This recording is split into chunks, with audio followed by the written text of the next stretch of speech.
crisis we're in. I think that was a good one. I think that what we have to do is understand right in this moment is the courts, the Supreme Court, it's also the legislature. Yeah. You know, it really bothers me that you got this concession and rollover going on in the GOP senators and legislators, but I those dollars back. And I think what you're doing, but we have to be in this together.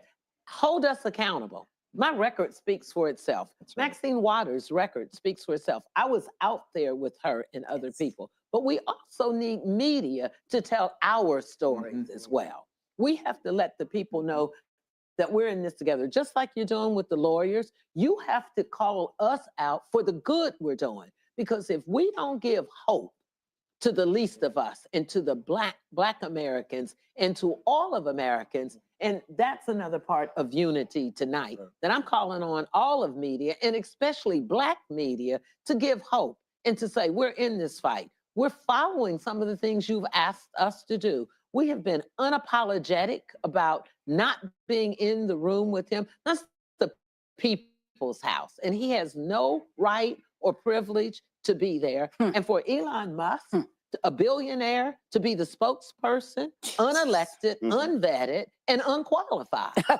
So we're calling them out, and I will continue to stand with the Democratic Party. I will continue to stand with my good friends who are here today because they're making a difference. Congressman Mfume. Roland, let me make. Yeah, I was going to you. Go ahead. Go ahead. Running tight on time. Go ahead. I'm going to repeat what I said before. This is not for the faint of heart. We've got to find a way to recognize that this is a real deal, and they're going to come after all of us. Maxine will tell you how many death threats she's gotten in just the last 10 days. I've got police outside of my house now. Jasmine Crockett had to have 2 federal officers accompany her on a trip. It's that kind of situation. So we need people to recognize that we've got to step out. And I think more than anything else, we need a real crisp plan, a Magna Carta of where we get to the next level. Just like the contract on America was 10 points that everybody understood, everybody agreed in, and everybody worked around. We need something simple like that for our people, for our struggle, and we need all aspects of our community to be a part of forming it. Well, and Congresswoman Waters, you know this, you and I talk about this all the time. We talk about the importance of Black-owned media because we're living in a world now where mainstream media, these led by these billionaires, they're capitulating, they're giving in. Yes. And it was fun. It had a lot of people who were angry and upset when we got $350,000 from the Kamala Harris campaign. And I'm like, y'all know $600 million was spent on ads. And so you whining about $350,000. And I'm like, you can't do what we're doing here for free. And so we've got to have investments in Black-owned media. We got to be able to, as Dr. King said in his book, Where Do We Go From Here? Chaos or Community, we must focus on the substantive and the militant when it comes to advancing our issues, because when you see mainstream media folding, this is where independent alternative media can step in. Well, you are the best example of why it is absolutely necessary for us to have our own media. Right. You have done what was necessary to get the resources together so that you could have us on a program like this tonight. You think NBC or ABC or CBS would have all of us on for this long talking about our issues? Kwesi and I, you know, we talk about this stuff all the time. And Kwesi and I have made some decisions. We're not going tonight to be insulted by the low-down, dirty, no-good, nasty president of the United States of America. We're not going to sit there and hear him say whatever he has to say, and I just hope that he keeps revealing his own self about how dirty and cruel he is. But would we get this opportunity anyplace else? We've got to own our media. We've got to understand that they need the resources to do what is necessary to get the truth out, to get the real word out. We've got so much to talk about, so many stories to tell, so many such a big need to educate people about how this government works, how this system works. So I thank you for having the persistence, for having the necessary strength to do what you're doing, to keep us talking. And Kwesi, I want to thank you so very much. And all of you, Joyce, everybody in the room tonight are people who can not only speak up for what they believe in, but they do it every day. Not everybody does that, but thank you for giving us the opportunity to have this opportunity tonight to be able to speak truth to power. Well, I appreciate it. Well, you know, I wanted us to hit 100,000, and we're now sitting at 169,000. Right, we're gonna get to two. On our way. So, Congresswoman Waters, I appreciate it. Congressman Mfume, I appreciate it. Ken, final point, I want to go to you. You had some influencers. They were at the DNC on Capitol Hill earlier. Talk about what y'all are doing to really focus on alternative media. The right funded that for a long time, and progressives ignored it. They've ignored Black-owned media as well, and they saw what happened in the last election. Talk about that role that's going to play as you as the chair. Well, I mean, you hit on this, right? We keep ignoring independent media outlets like yours at our own expense. We keep ignoring these new class of information influencers, people who are out there actually getting our message out to the masses. Look, I'm a hunter. People ask me, where do I hunt, right? They think I'm going to say my favorite deer stand or my favorite hunting spot, right? No, when I go to hunt deer, I go to where the deer are. We know right now, people are getting information from lots of different spaces, right? From all across the social media, from podcasts to gaming services to vertical video, all these new places, yet these DC consultants continue to put money in behind tactics that don't work, that are old and antiquated, that are not reaching people. We need to meet people where they're at. That means we need to invest as a party in Black-owned media. We need to invest at the party in these young influencers who are reaching young voters like never before, and everything in between. So we need to do a better job because, to your point, and we talked about this before, Roland, the Republican Party kicked our butts in this last election cycle because they were meeting voters where they were getting the information. We have to do a much better job on that. And you have my commitment. We're going to do a much better job with this DNC than previous DNCs. All right. We surely appreciate it. Thanks a lot, Ken Martin. Thanks a lot, Congresswoman Joyce Beatty. Thanks a lot. Again, Barbara Arnwine, Damon Hewitt. Thanks a lot as well. All right, folks, we're going to do this here. We're going to go to a quick break. Folks, y'all don't go anywhere. Trust me. We're bringing in our pastors lineup. We're bringing in Dr. Greg Carr. We're bringing in Nola Haynes. We're bringing in our other panelists. We're also getting ready for Reverend Dr. William Barber, Congresswoman Maxine Waters. Thanks a lot as well. And so, folks, do me a favor. Support the work that we do. We don't have millionaires and billionaires cutting us checks. I tell you, I went to the P.O. Box the other day. There were 386 people who mailed in checks and money orders. Now, it took me 6 hours. It took me 6 hours having to open an envelope, pull them out, sign it, catalog it, and post it. But the money still counts. But the reason that's important, because I need people to understand, is regular, ordinary people. I told y'all, I was talking to Pastor Bill Lamar. He said he had 5 different cousins sending him the message about tonight's show. I had people saying, man, they grandmamas and mamas and grandfathers were saying, you know, y'all gonna watch Roland's show. We launched this show September 4th, 2018 for the very reason, because we understood what mainstream media was not doing. In the 6.5 years, we've gone from 157,000 YouTube subscribers to now 1.7 million, on our way to 2 million. And that's just the hard work. And so we want your support. If you want to contribute via Cash App, this is the QR code right here. Use the Stripe QR code. If you're listening, go to blackstarnetwork.com. That's the QR code there. The Cash App, checks and money orders, P.O. Box 57196, Washington, D.C. 20037-0196, PayPal, R. Martin Unfiltered, Venmo, RM Unfiltered, Zelle, Roland at RolandSMartin.com, Roland at RolandMartinUnfiltered.com. And I see y'all in the chat. I know y'all want this shirt. I keep seeing y'all comments. And so the shirt I'm wearing, let me stand up so y'all can see the shirt. So I wore it to the All-Star game, and a bunch of folks won. They said, don't blame me. I voted for the black woman.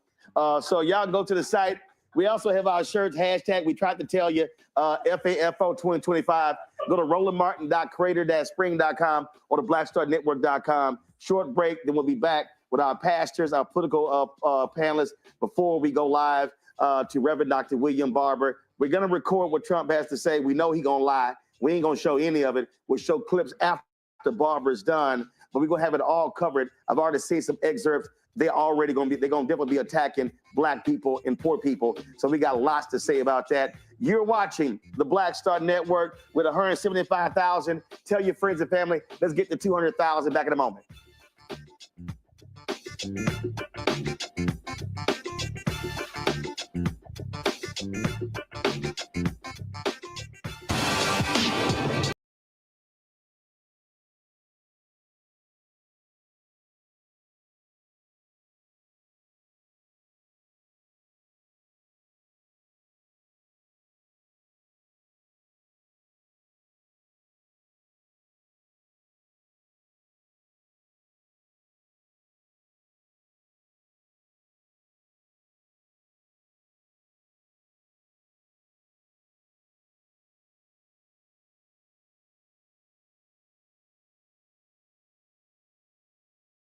On the air, the president making his way from the White House to Capitol Hill, returning to the chamber for the first time since winning the 2024 election.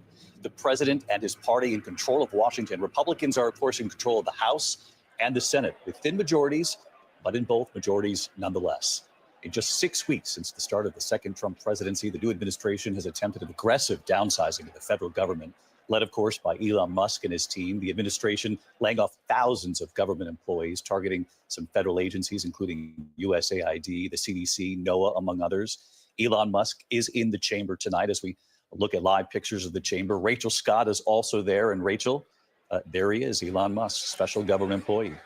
And he is the president's most powerful senior advisor. Billionaire Elon Musk is now in this chamber. He is still standing on his feet right near the First Lady's box. We have learned that he was in the presidential motorcade. He did enter this chamber to some applause. Some Republicans eager to get his attention on the House floor, one even holding up a sign saying, "Doge, the Department of Government Efficiency rocks."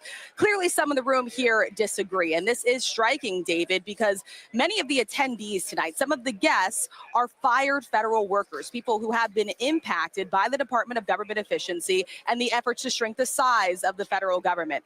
David, the president says tonight he's going to tell it like it is, but really make no mistake about it, this is President Donald Trump's Washington. He has the majority in the House, the Senate, a conservative-leaning Supreme Court. This is a Republican Party that is made almost entirely in his image, David.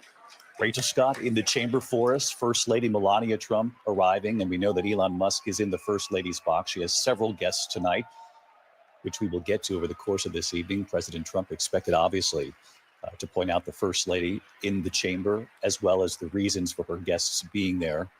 Elon Musk not far from the First Lady.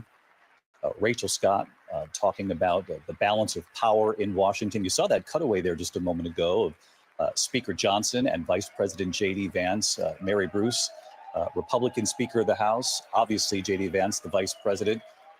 But Donald Trump has a Republican Party right now that's in control of both the House and the Senate. And you are going to see that full Republican power on display here tonight. It will be quite remarkable to see the president, unlike we did before during his first term, to come in, and I believe we may be getting close to that moment, David. The House Sergeant at Arms. Speaker, the president's cabinet.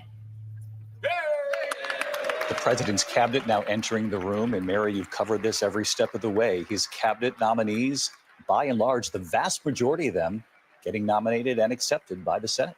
And again, a sign of just how behind him this party is. Of course, the president there appointing many. There you see Marco Rubio. You see the Treasury Secretary behind him. I believe that's Pete Hegseth entering as well, all shaking hands. Despite, I think, a lot of what were initially seen as controversial picks for his cabinet, all of them ultimately sailing through because the party is in such lockstep behind him. And many of these people, of course, in his cabinet are those who have shown themselves to be deeply loyal to Donald Trump, willing to do anything to support his agenda, David. Pete Hegseth, RFK Jr., the Health and Human Services Secretary, and Martha Raddatz. Pete Hegseth faced a battle there for a while. It looked somewhat questionable. So did RFK Jr.'s nomination, but Republicans, by and large, stood by this president with these thin majorities and got these nominees across the finish line. Exactly, David. It took a while, especially with Pete Hegseth. There was some reporting about his past and assumed or not charged with a sexual assault, but there were reports that he denied, obviously, but he got through just barely, and it took J.D. Vance to get him through. Of course, he's a Fox News personality. He was a a major in the military, served in Iraq, and used those credentials very fulsomely. Kristi Noem, Secretary of Homeland Security. Rachel Scott was embedded with the team today with ICE and the FBI as they raided a local community in Virginia, continuing to make arrests across the country in implementing the president's plan on immigration. And when you look at this cabinet, John, the sweeping nature of his choices, President Trump approached this second time around very differently from the first. This was about loyalty. This was about getting the picks that he wanted, and he got them there. David, this second Trump presidency is in many ways entirely different from the first. You know, first, he comes into Washington. He comes into this with something he can claim as a mandate. He won the popular vote. He obviously didn't win the popular vote the first time around. It was a more decisive electoral college victory. He was new to Washington last time. He is certainly no longer new to Washington. And yes, this cabinet is stacked with people who are personally loyal to Donald Trump, as is his West Wing. He wasn't relying on outside advice on how to pick. He wasn't picking people that he had only recently met. These are people who are not going to take action to block Bobby Kennedy Jr. I mean, Bobby Kennedy Jr., who I've known for some 30 years. Bobby Kennedy Jr., of course, from one of the most famous Democratic families in American history. Bobby Kennedy Jr. endorsed Donald Trump and was rewarded with the Health and Human Services Secretary post. And interestingly, not a single Democrat voted to confirm Bobby Kennedy. It was an extraordinary scene to witness. And not only that, but several members of the Kennedy family spoke out against RFK Jr. and this nomination, including Ambassador Caroline Kennedy, who waited till the very last moment before she stepped in to make her opinion known that she did not believe that her cousin should be secretary, but he is secretary nonetheless. And his first major challenge could be the measles outbreak that we've seen in West Texas and cases popping up elsewhere in the country. J.D. Vance, Speaker Johnson laughing about something there at the front of the chamber there. Lindsey Davis is also with us here in the studio tonight. And Lindsey, a lot of eyes will also be on the Democrats inside that chamber. And there has been a lot of debate about whether or not they have any sort of cohesive response as of yet to what they've seen in these first 44 days. Sure. A number of Democrats have said that they're absolutely not going to even show up tonight. Some have said that they're going to wear black as a symbol of this being a somber evening. Several women have said that they're going to wear pink. Many people doing kind of different versions of protests. But look, the stock market is down. Inflation is up. Donald Trump has said he's going to tell it like it is tonight. We have to wonder if he's going to really touch on those issues in the first 44 days. It has been a dizzying time, right? He's signed at least 76 executive orders. There are about 100 lawsuits that are pushing back on some of those. But this is more activity than we've seen in any other American president in their first 100 days in more than 40 years. And we're talking about a wide variety, from paper straws in federal agencies being banned to mandating that this country only recognize two genders with males and females. But I think that ultimately he has to break through to the American people why tariffs are so important to him, at one point calling him his favorite word, but potentially at the expense of the American people. These tariffs that he warned were coming, in fact, went into effect at midnight last night, imposing the tariffs on our neighbors, Canada and Mexico, and additional tariffs on China. Tonight, Canada has responded. The Prime Minister, Justin Trudeau, with retaliatory tariffs against American goods now going to Canada. And he said directly to the American people today, your government is doing this to you. We didn't want this. He made that very clear. He said this was a dumb thing to do. Legendary investor Warren Buffett has reached the consensus over the last couple of days that he believes that tariffs are, in effect, an act of war. He said with a chuckle, but you could tell he was questioning the impact of these tariffs if and when they were in fact implemented. And Mary Bruce, as you just heard from Lindsey, we saw this swing on the Dow 2 days in a row over these tariffs, down some 1,300 points in 2 days. And the president knows that. The American people are watching tonight. The question is, will he explain why he's done this and why he's doing it now? What he thinks this temporary pain that he has spoken about, how long it lasts, and why it's worth it for the American people. This is a chance for the president in front of the largest audience that he's likely to have this year, certainly, to offer some clarity as to why he is doing this and what Americans should be bracing for. He is well aware, certainly, that many Americans supported him because of the economy. He promised to bring down prices on day one. We haven't seen that yet. And now you hear from experts and economists warning the opposite, that these tariffs may actually raise prices on Americans. And the president has said, you know, this is just the beginning, that he's willing to go even further, that countries that put tariffs on us, well, he's going to tariff them right back. We did also, though, hear from his Commerce Secretary earlier today saying the president may be looking for ways to meet in the middle. I think, David, this speaks to some of the confusion that Americans have about what this means. And the president tonight needs to really offer a clear explanation of why he feels placing these stinging tariffs on our largest trading partners is necessary. So far, we've seen a range of explanations from him. Will he be able tonight to clarify that for the American people and get them on board? And will he brace them to pay a price for all of this? They're running a couple of minutes behind here. The president expected to enter this chamber at any moment. And the moment it happens, we'll go to the House Sergeant at Arms announcing the president of the United States. As Mary points out, he'll likely talk about the economy, about his move on tariffs tonight, even with some of our closest allies. Certainly with China as well. China retaliating against the U.S. tonight. Mexico saying they'll retaliate by Sunday in response. And Mary, as you point out, economists across the board have said, remember these tariffs, it's the American businesses and companies bringing these products in that pay the tariff when those products arrive. And in many cases, those companies then pass those additional costs to the American consumer. And John Carl, we saw it just today as we keep our eyes trained on this live picture that, you know, retailers from Best Buy to Target are warning American consumers that prices could rise and quickly here. Automobile manufacturers are warning them that even cars made in the United States are made largely with parts that are imported from Canada and from Mexico. If you're worried about the price of eggs, we have eggs that come in from Canada, dairy that comes in from Canada. Look, this is a big gamble for this president. And we've seen how the markets have reacted. We've seen anxiety from businesses, large and small in the country. But David, I think it's important to say, this is exactly what Donald Trump promised to do during the campaign. He spoke over and over and over again about what he thought could be accomplished with tariffs. At times, he talked about tariffs of 20%, 25%, 100%. Was that a speech where he talked about 200% tariffs that he could do? So this is not a surprise, but it certainly has caused anxiety. We hear the gavel. Let's listen in. Mr. Speaker, the President of the United States.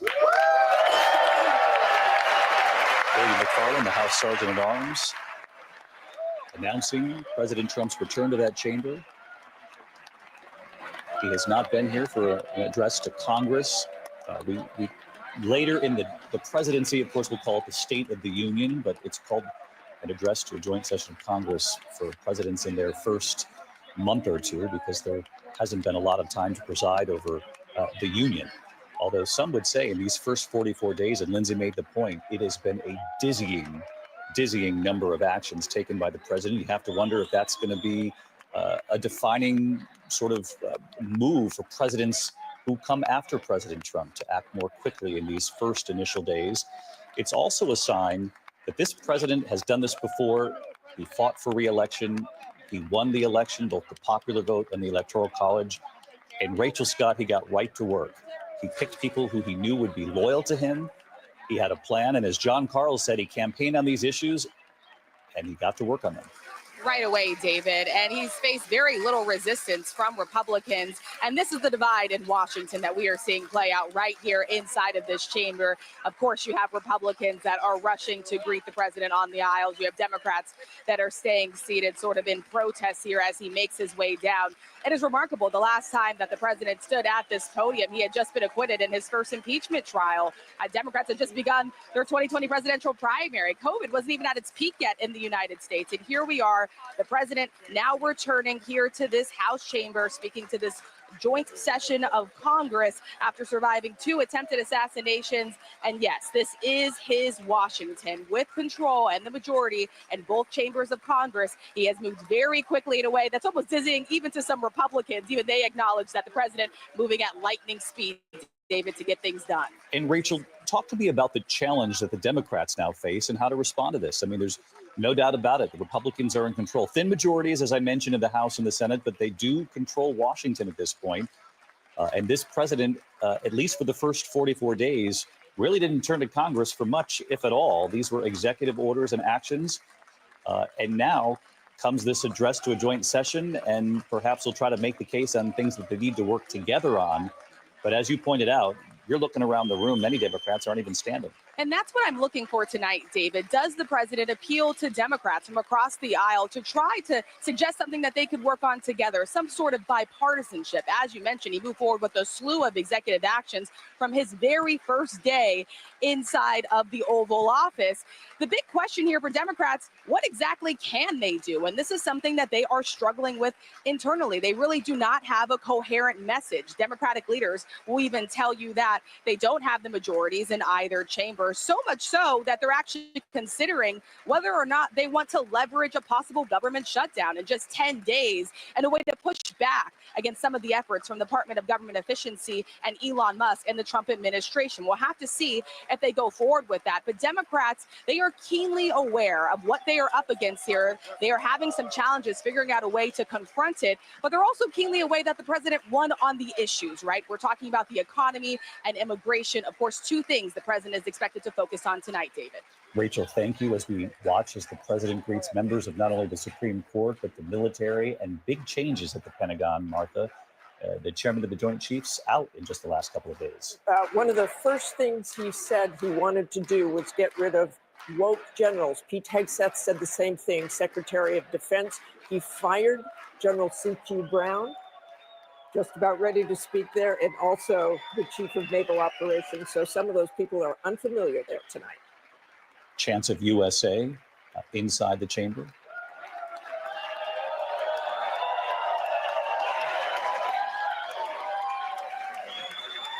I need a copy of the speech to Speaker Johnson. Of course, you'll remember the years when former Speaker Nancy Pelosi was standing behind him. No longer.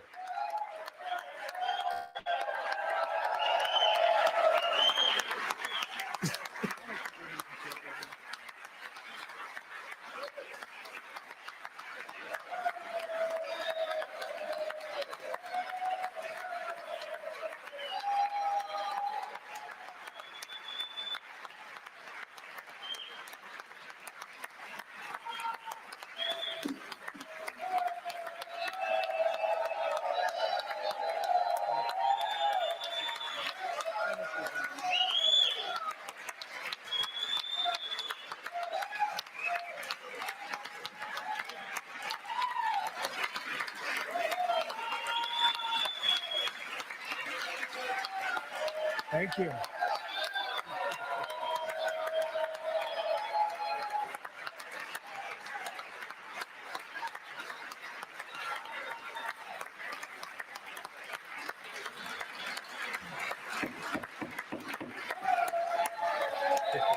Thank you very much. Thank you very much. It's a great honor. Thank you very much.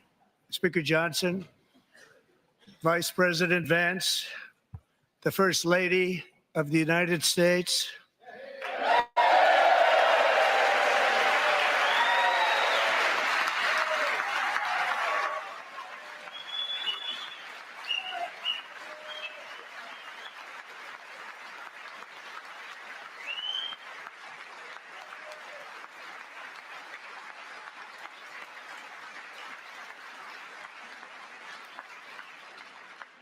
Members of the United States Congress, thank you very much. And to my fellow citizens, America is back.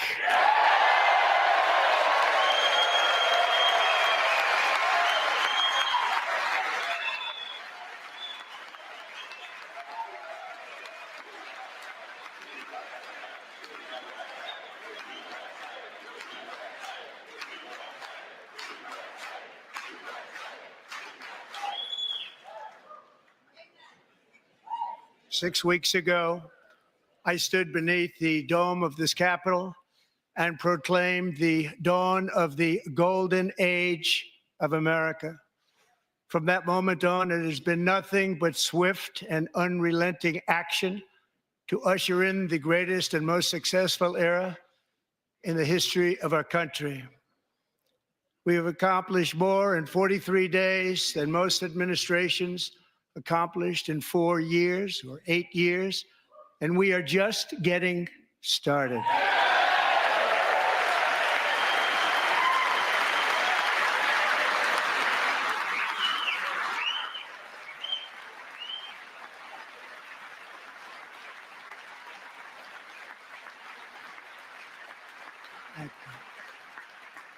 I return to this chamber tonight to report that America's momentum is back, our spirit is back, our pride is back, our confidence is back, and the American dream is surging bigger and better than ever before.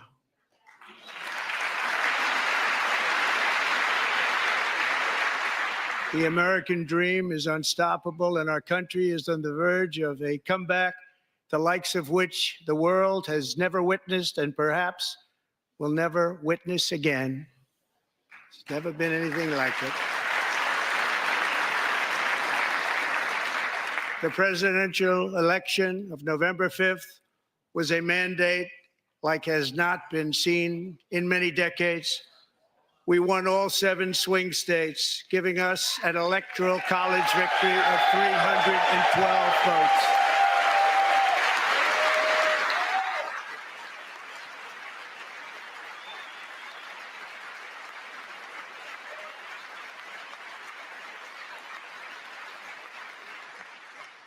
We won the popular vote by big numbers and won counties in our country.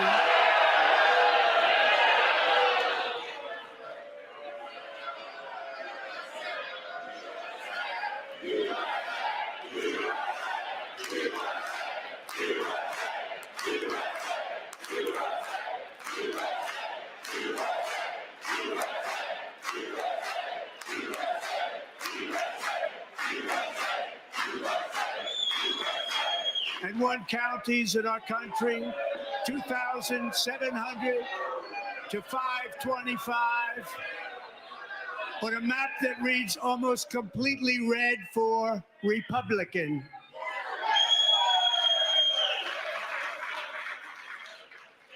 Now, for the first time in modern history, more Americans believe that our country is headed in the right direction than the wrong direction. In fact, it's an astonishing record, 27-point swing, the most ever.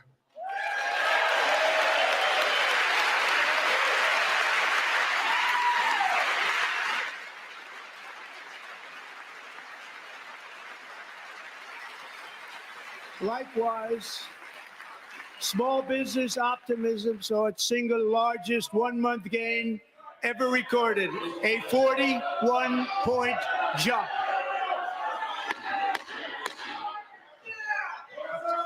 Members are directed to uphold and maintain decorum in the House and to cease any further disruptions. That's your warning.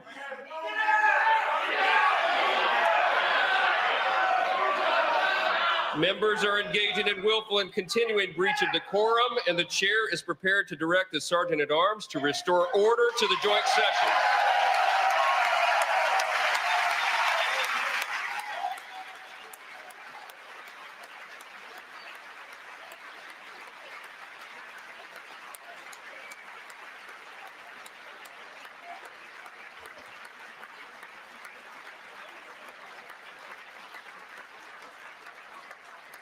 Mr. Green, take your seat.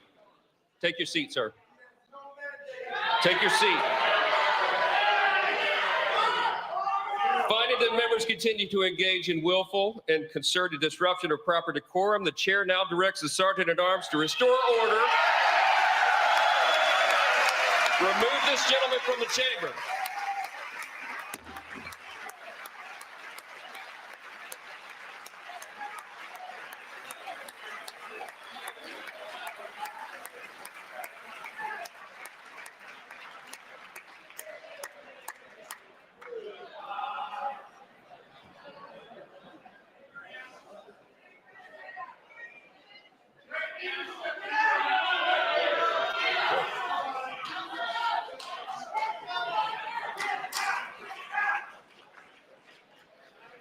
Members are directed to uphold and maintain decorum in the House. Mr. President, you continue. Thank you.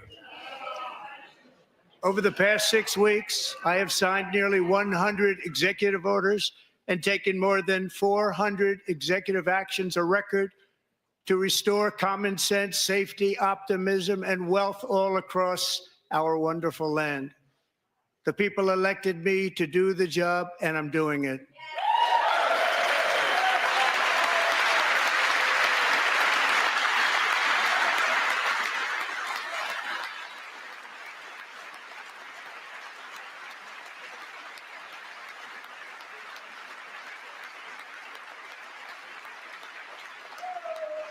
In fact, it has been stated by many that the first month of our presidency, it's our presidency, is the most successful in the history of our nation. By many.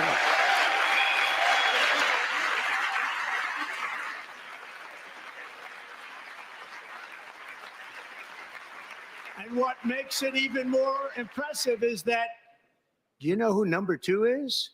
George Washington. How about that? How about that? I don't know about that list, but we'll take it. Within hours of taking the oath of office, I declared a national emergency on our southern border, and I deployed the U.S. military and Border Patrol to repel the invasion of our country. And what a job they've done. As a result, illegal border crossings last month were by far the lowest ever recorded, ever.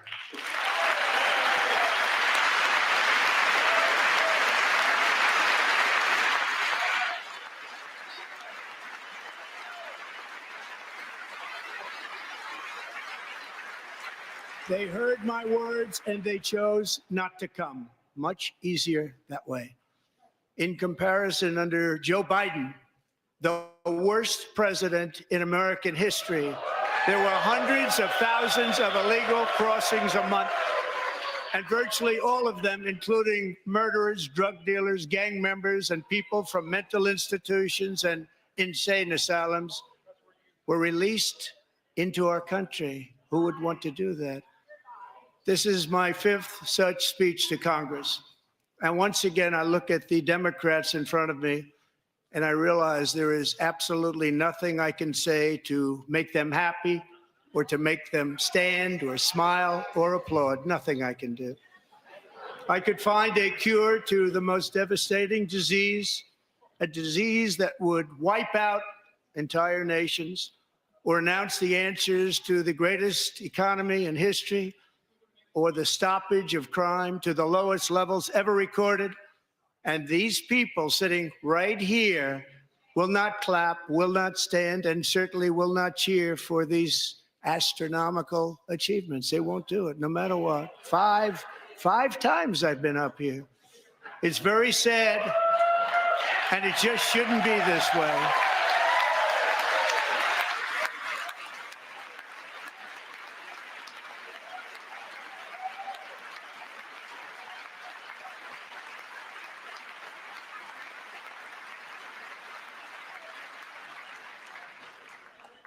So Democrats sitting before me, for just this one night, why not join us in celebrating so many incredible wins for America? For the good of our nation, let's work together and let's truly make America great again.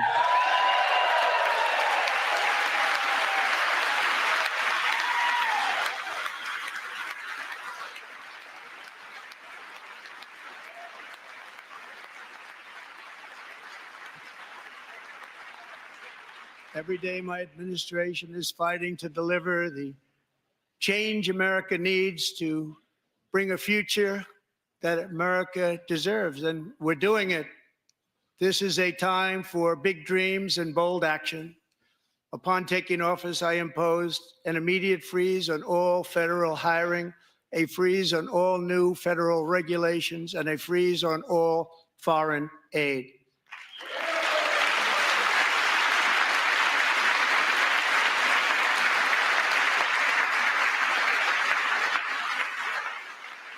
I terminated the ridiculous Green New Scam.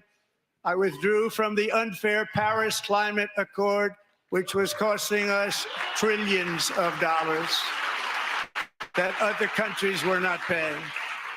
I withdrew from the corrupt World Health Organization.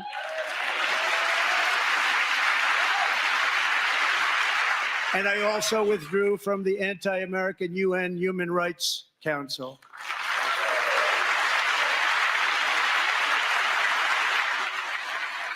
We ended all of Biden's environmental restrictions that were making our country far less safe and totally unaffordable. And importantly, we ended the last administration's insane electric vehicle mandate, saving our auto workers and companies from economic destruction.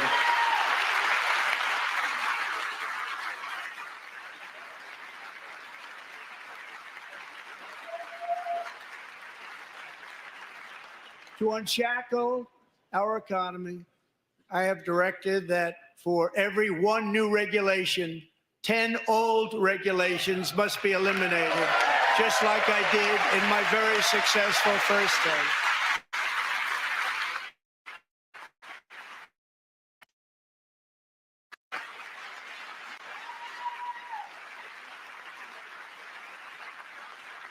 And in that first term, we set records on ending unnecessary rules and regulations like no other president had done before. We ordered all federal workers to return to the office. They will either show up for work in person or be removed from their job.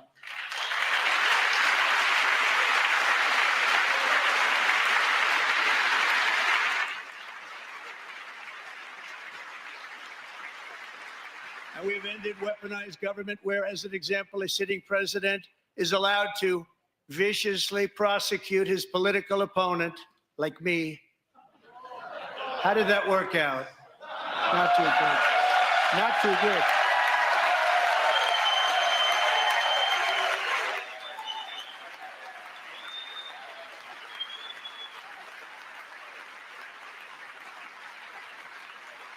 And I have stopped all government censorship and brought back free speech in America. It's back.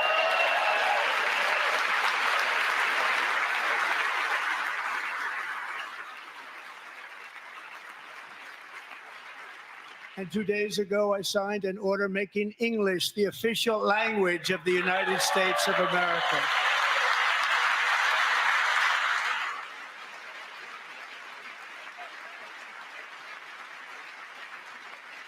I renamed the Gulf of Mexico the Gulf of America.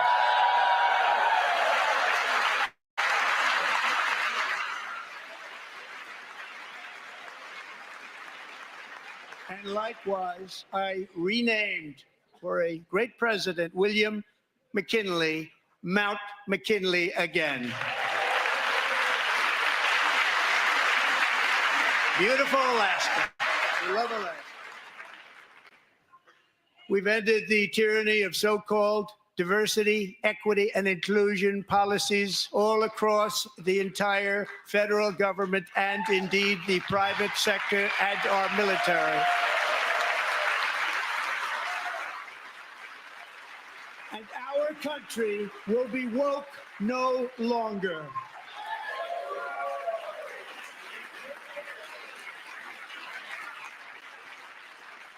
We believe that whether you are a doctor, an accountant, a lawyer, or an air traffic controller, you should be hired and promoted based on skill and competence, not race or gender.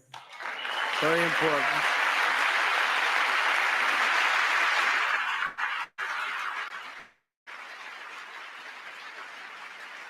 You should be hired based on merit. And the Supreme Court, in a brave and very powerful decision, has allowed us to do so. Thank you. Thank you very much. Thank you. We have removed the poison of critical race theory from our public schools, and I signed an order making it the official policy of the United States government that there are only two genders, male and female.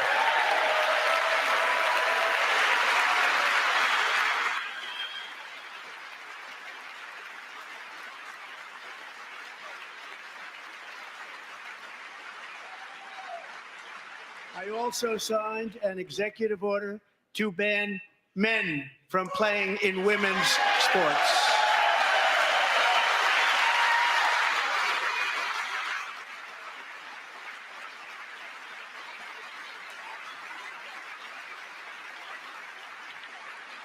Three years ago, Peyton McNabb was an all-star high school athlete, one of the best, preparing for a future in college sports. But when her girls' volleyball match was invaded by a male, he smashed the ball so hard in Peyton's face, causing traumatic brain injury, partially paralyzing her right side and ending her athletic career. It was a shot like she's never seen before. She's never seen anything like it. Peyton is here tonight in the gallery, and Peyton, from now on, schools will kick the men off the girls' team, or they will lose all federal funding.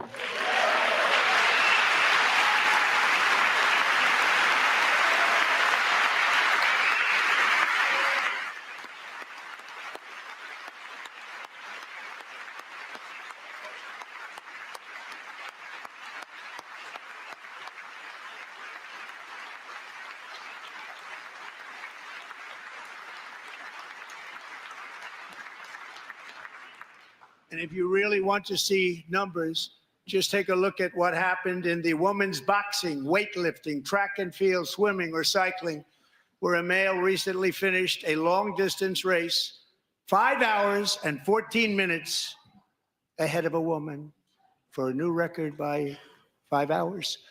Broke the record by 5 hours. It's demeaning for women, and it's very bad for our country. We're not going to put up with it any longer.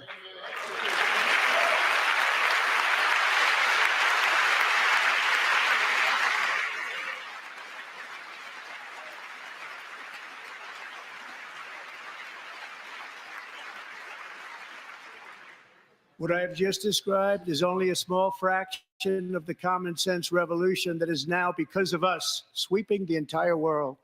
Common sense has become a common theme, and we will never go back. Never. Never going to let that happen. Among my very highest priorities is to rescue our economy and get dramatic and immediate relief to working families. As you know, we inherited from the last administration an economic catastrophe and an inflation nightmare. Their policies drove up energy prices, pushed up grocery costs, and drove the necessities of life out of reach for millions and millions of Americans. They've never had anything like it. We suffered the worst inflation in 48 years, but perhaps even in the history of our country. They're not sure. As president, I'm fighting every day to reverse this damage and make America affordable again.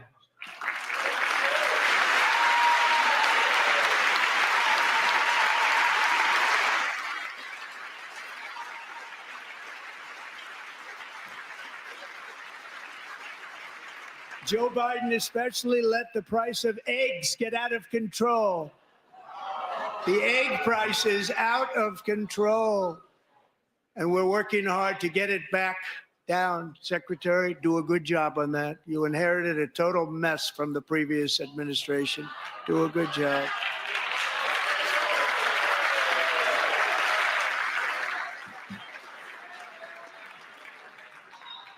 A major focus of our fight to defeat inflation is rapidly reducing the cost of energy. The previous administration cut the number of new oil and gas leases by 95%, slowed pipeline construction to a halt, and closed the 100 power plants. We are opening up many of those power plants right now.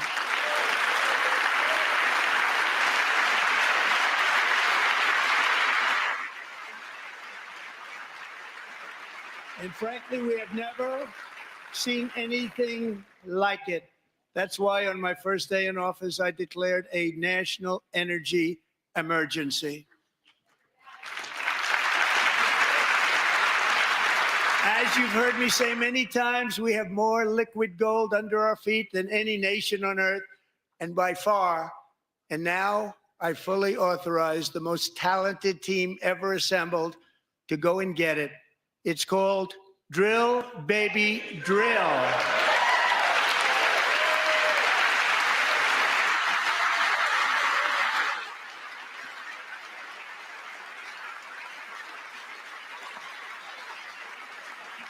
My administration is also working on a gigantic natural gas pipeline in Alaska, among the largest in the world, where Japan, South Korea, and other nations want to be our partner with investments of trillions of dollars each. There's never been anything like that one.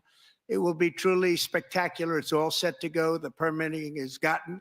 And later this week, I will also take historic action to dramatically expand production of critical minerals and rare earths here in the USA.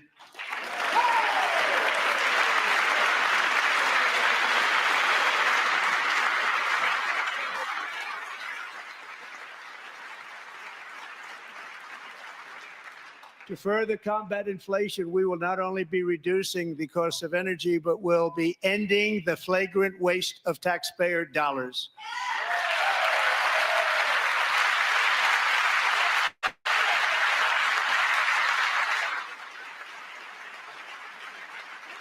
And to that end, I have created the brand new Department of Government Efficiency, DOGE. Perhaps you've heard of it. Perhaps.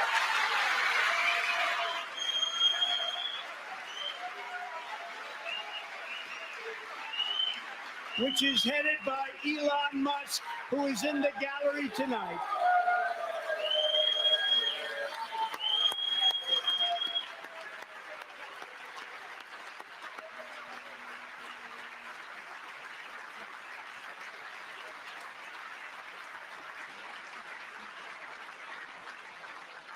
Thank you, Elon. He's working very hard. He didn't need this. He didn't need this. Thank you very much. We appreciate it. Everybody here, even this side, appreciates it, I believe. They just don't want to admit that. Just listen to some of the appalling waste we have already identified. $22 billion from HHS to provide free housing and cars for illegal aliens. $45 million for diversity, equity, and inclusion scholarships in Burma. $40 million to improve the social and economic inclusion of sedentary migrants. Nobody knows what that is. $8 million to promote LGBTQI+ in the African nation of Lesotho, which nobody has ever heard of. $60 million for indigenous peoples and Afro-Colombian empowerment in Central America. $60 million. $8 million for making mice transgender. This is real. $32 million for a left-wing propaganda operation in Moldova. $10 million for male circumcision in Mozambique. $20 million for the Arab Sesame Street in the Middle East. It's a program. $20 million for a program. $1.9 billion to recently created Decarbonization of Homes Committee, headed up, and we know she's involved. Just at the last moment, the money was passed over by a woman named Stacey Abrams. Have you ever heard of her? A $3.5 million consulting contract for lavish fish monitoring. $1.5 million for voter confidence in Liberia. $14 million for social cohesion in Mali. $59 million for illegal alien hotel rooms in New York City. He's a real estate developer. He's done very well. $250,000 to increase vegan local climate action innovation in Zambia. $42 million for social and behavior change in Uganda. $14 million for improving public procurement in Serbia. $47 million for improving learning outcomes in Asia. Asia's doing very well with learning. We know what we're doing. Should use it ourselves. And $101 million for DEI contracts at the Department of Education, the most ever paid, nothing even like it. Under the Trump administration, all of these scams, and they're far worse, but I didn't think it was appropriate to talk about them. They're so bad. Many more have been found out and exposed and swiftly terminated by a group of very intelligent, mostly young people, headed up by Elon, and we appreciate it. We found hundreds of billions of dollars of fraud.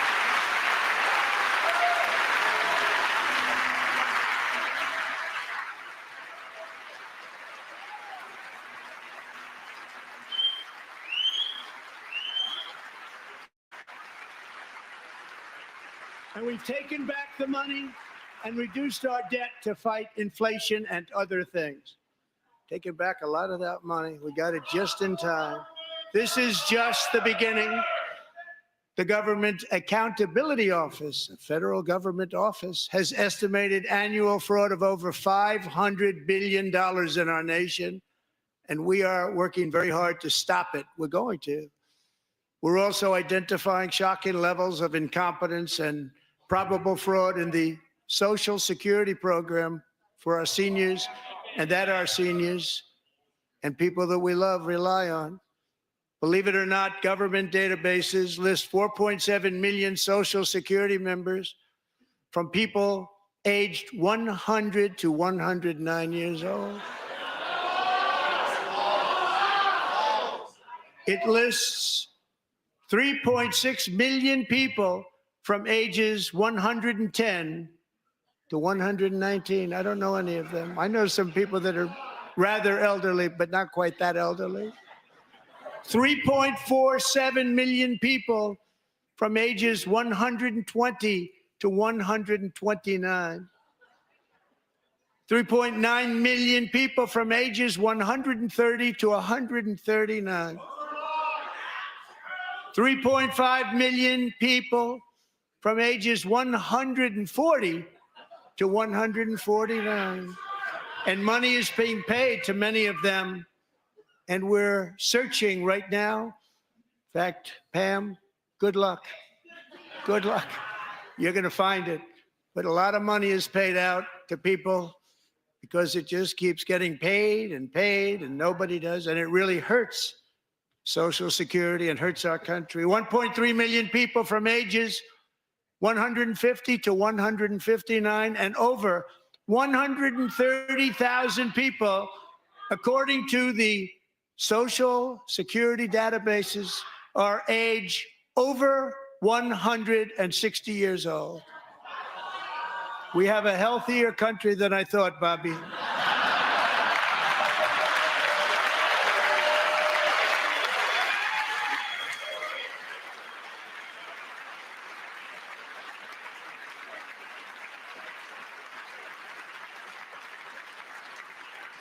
Including, to finish, 1,039 people between the ages of 220 and 229, one person between the age of 240 and 249, and one person is listed at 360 years of age.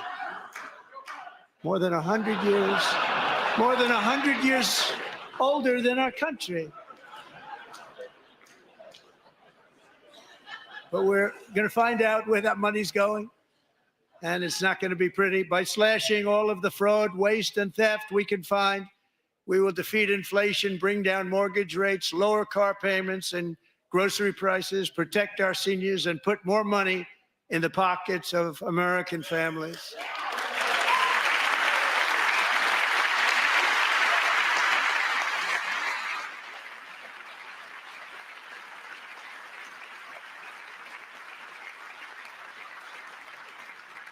And today, interest rates took a beautiful drop, big, beautiful drop. It's about time.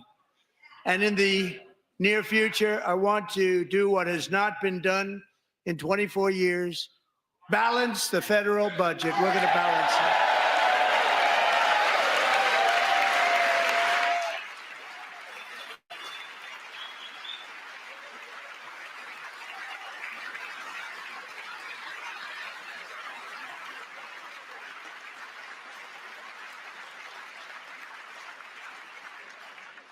With that goal in mind, we have developed in great detail what we are calling the Gold Card, which goes on sale very, very soon.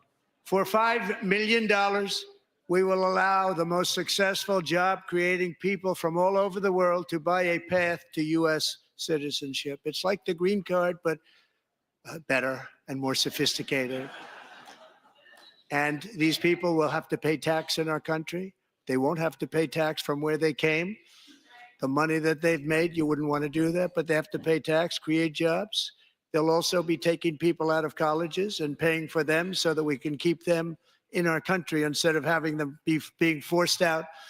Number one, at the top school, as an example, being forced out and not being allowed to stay and create tremendous numbers of jobs and great success for a company out there. So while we take out the criminals, killers, traffickers, and child predators who are allowed to enter our country under the open border policy of these people, the Democrats, the Biden administration, the open border insane policies that you've allowed to destroy our country, we will now bring in brilliant, hardworking, job-creating people.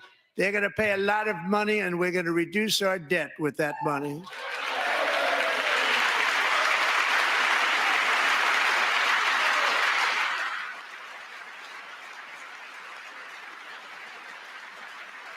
Americans have given us a mandate for bold and profound change. For nearly 100 years, the federal bureaucracy has grown until it has crushed our freedoms, ballooned our deficits, and held back America's potential in every possible way. The nation founded by pioneers and risk takers now drowns under millions and millions of pages of regulations and debt. Approvals that should take 10 days to get instead take 10 years, 15 years, and even 20 years before you're rejected. Meanwhile, we have hundreds of thousands of federal workers who have not been showing up to work. My administration will reclaim power from this unaccountable bureaucracy, and we will restore true democracy to America again.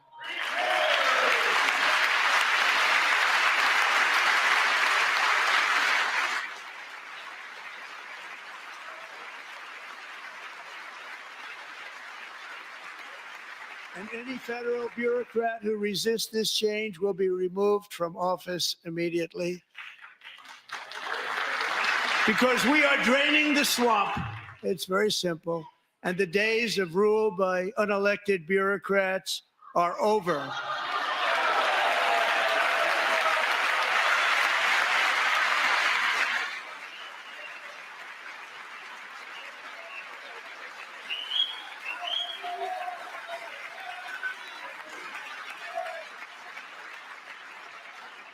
And the next phase of our plan to deliver the greatest economy in history is for this Congress to pass tax cuts for everybody. They're in there. They're waiting for you to vote. And I'm sure that the people on my right, I don't mean the Republican right, but my right here, I'm sure you're going to vote for those tax cuts, because otherwise I don't believe the people will ever vote you into office. So I'm doing you a big favor by telling you that. But I know this group is going to be voting for the tax.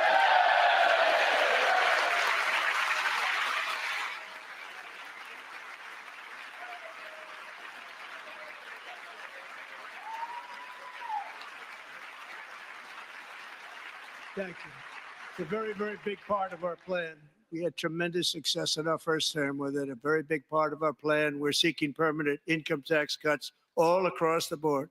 And to get urgently needed relief to Americans hit especially hard by inflation, I'm calling for no tax on tips, no tax on overtime, and no tax on Social Security benefits for our great seniors.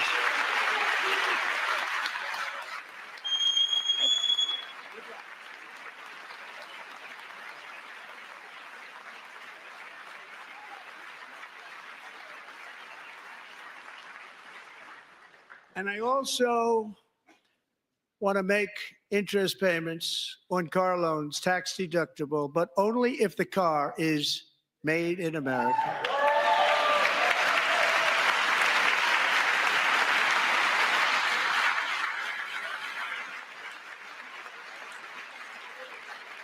And by the way, we're going to have growth in the auto industry like nobody's ever seen. Plants are opening up all over the place. Deals are being made. Never seen. That's a combination of the election win and tariffs. It's a beautiful word, isn't it?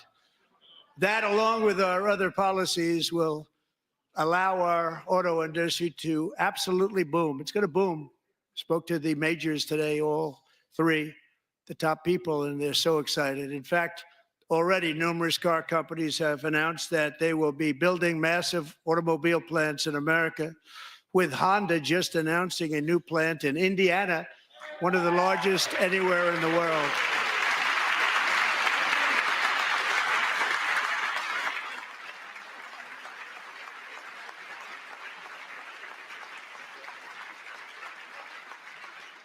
And this has taken place since our great victory on November 5th, a date which will hopefully go down as one of the most important in the history of our country.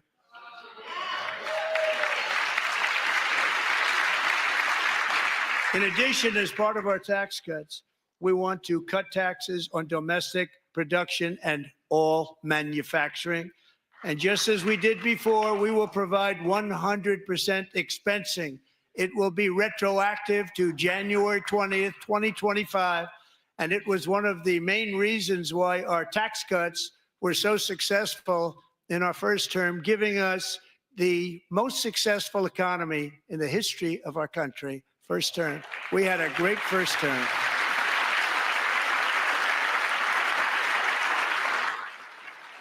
If you don't make your product in America, however, under the Trump administration, you will pay a tariff, and in some cases, a rather large one. Other countries have used tariffs against us for decades, and now it's our turn to start using them against those other countries. On average, the European Union, China, Brazil, India, Mexico, and Canada, have you heard of them? And countless other nations charge us tremendously higher tariffs than we charge them. It's very unfair. India charges us auto tariffs higher than 100%. China's average tariff on our products is twice what we charge them. And South Korea's average tariff is 4 times higher. Think of that, 4 times higher. And we give so much help militarily and in so many other ways to South Korea, but that's what happens. This is happening by friend and foe. This system is not fair to the United States and never was. And so on April 2nd, I wanted to make it April 1st, but I didn't want to be accused of April Fool's Day. That's not, just one day cost us a lot of money.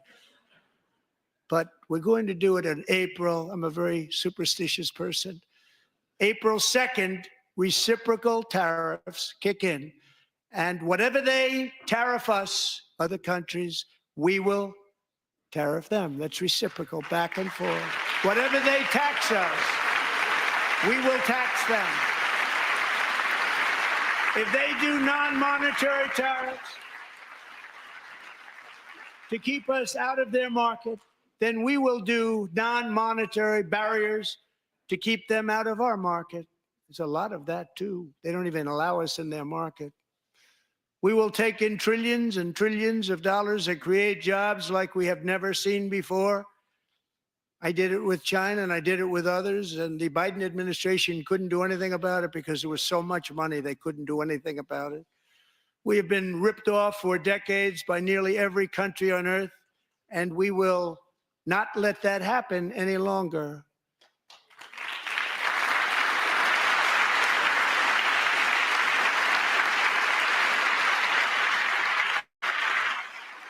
Much has been said over the last 3 months about Mexico and Canada, but we have very large deficits with both of them. But even more importantly, they've allowed fentanyl to come into our country at levels never seen before, killing hundreds of thousands of our citizens and many very young, beautiful people, destroying families. Nobody's ever seen anything like it. They are, in effect, receiving subsidies of hundreds of billions of dollars. We pay subsidies to Canada and to Mexico of hundreds of billions of dollars, and the United States will not be doing that any longer. We're not going to do it any longer.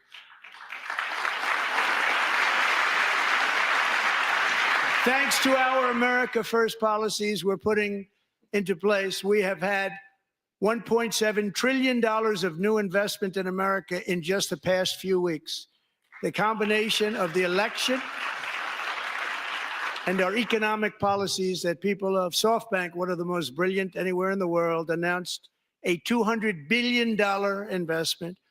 OpenAI and Oracle, Larry Ellison, announced $500 billion investment, which they wouldn't have done if Kamala had won. Apple announced $500 billion investment. Tim Cook called me. He said, I cannot spend it fast enough. It's going to be much higher than that, I believe. They'll be building their plants here instead of in China.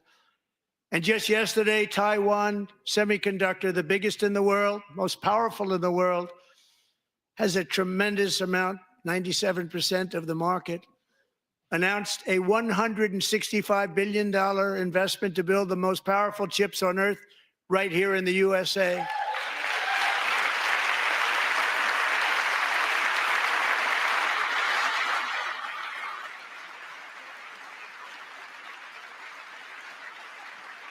And we're not giving them any money. Your CHIPS Act is a horrible, horrible thing. We give hundreds of billions of dollars, and it doesn't mean a thing. They take our money and they don't spend it. All that meant to them, we're giving them no money.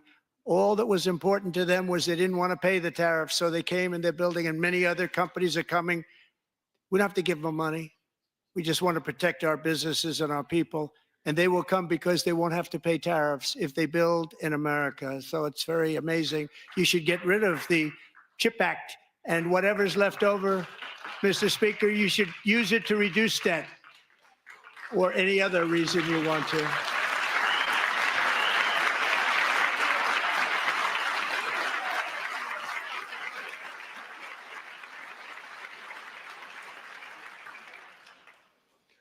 Our new trade policy will also be great for the American farmer. I love the farmer. Who will now be selling into our home market, the USA, because nobody is going to be able to compete with you. Because those goods that come in from other countries and companies, they're really in a bad position in so many different ways. They're uninspected. They may be very dirty and disgusting, and they come in and they pour in and they hurt our American farmers. The tariffs will go on agricultural product coming into America, and our farmers, starting on April 2nd, it may be a little bit of an adjustment period. We had that before when I made the deal with China, $50 billion of purchases, and I said, just bear with me, and they did. They did. Probably have to bear with me again, and this will be even better. That was great. The problem with it was that Biden didn't enforce it. He didn't enforce it. $50 billion of purchases, and we were doing great, but Biden did not enforce it, and it hurt our farmers. But our farmers are going to have a field day right now. So to our farmers, have a lot of fun. I love you too. I love you too. It's all going to happen.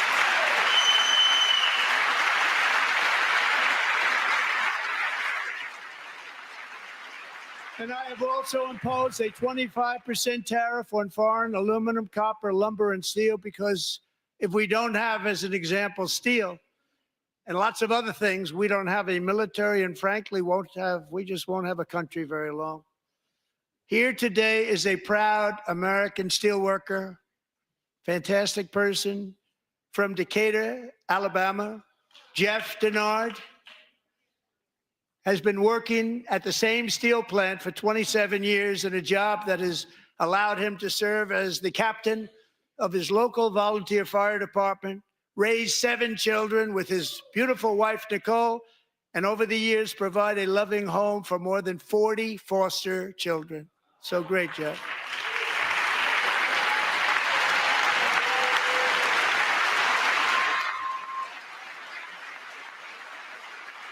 Thank you, Jeff. Thank you, Jeff.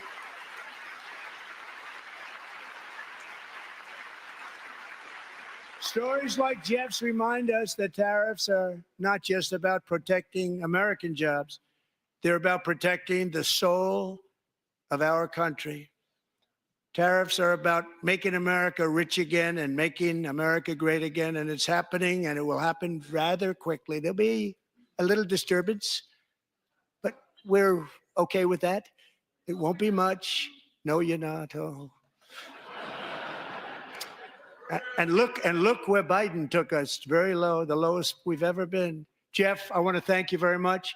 And I also want to recognize another person who has devoted herself to foster care community. She worked so hard on it.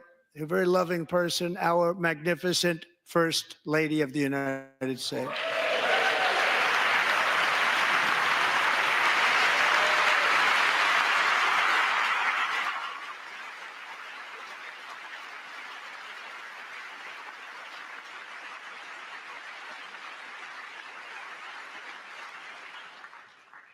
Melania's work has yielded incredible results, helping prepare our nation's future leaders as they enter the workforce. Our First Lady is joined by two impressive young women, very impressive. Haley Ferguson, who benefited from the First Lady's Fostering the Future initiative and is poised to complete her education and become a teacher. And Elliston Berry, who became a victim of an illicit deepfake image produced by a peer. With Elliston's help, the Senate just passed the Take It Down Act, and this is so important. Thank you very much, John. John Thune, thank you. Stand up, John. Thank you, John.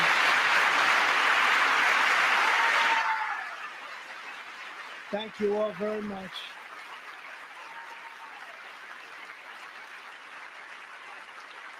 Thank you. And thank you to John Thune and the Senate. Great job. To criminalize the publication of such images online is terrible, terrible thing.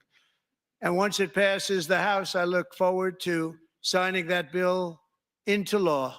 Thank you. And I'm going to use that bill for myself, too, if you don't mind. Because nobody gets treated worse than I do online. Nobody. That's great. Thank you very much to the Senate. Thank you. But if we truly care about protecting Americans' children, no step is more crucial than securing America's borders. Over the past 4 years, 21 million people poured into the United States. Many of them were murderers, human traffickers, gang members, and other criminals from the streets of dangerous cities all throughout the world. Because of Joe Biden's insane and very dangerous open border policies, they are now strongly embedded in our country, but we are getting them out and getting them out fast.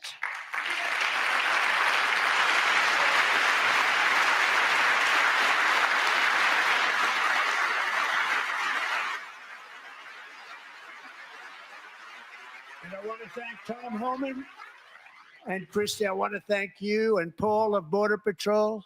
I want to thank you. What a job they've all done. Everybody, Border Patrol, ICE, law enforcement in general is incredible. We have to take care of our law enforcement. Have to.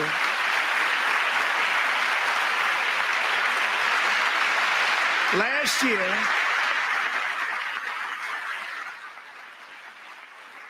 a brilliant 22-year-old nursing student named Laken Riley, the best in her class, admired by everybody, went out for a jog on the campus of the University of Georgia. That morning, Laken was viciously attacked, assaulted, beaten, brutalized, and horrifically murdered. Laken was stolen from us by a savage illegal alien gang member who was arrested while trespassing across Biden's open southern border and then set loose into the United States under the heartless policies of that failed administration. It was indeed a failed administration. He had then been arrested and released in a Democrat-run sanctuary city, a disaster, before ending the life of this beautiful young angel. With us this evening are Laken's beloved mother, Allison, and her sister, Lauren.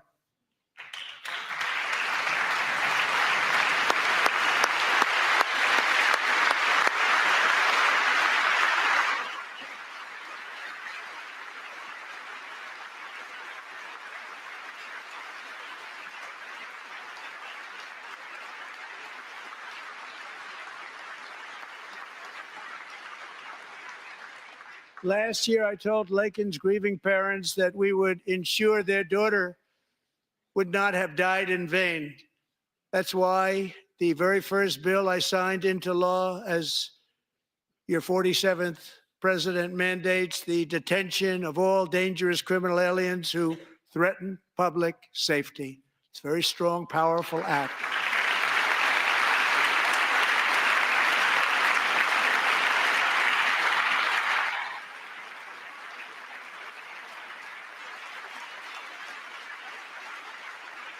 It's called the Laken-Riley Act.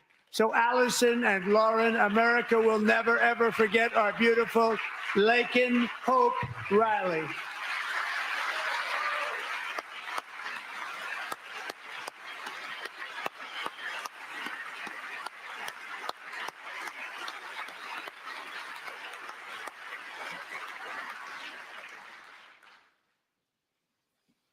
Thank you very much.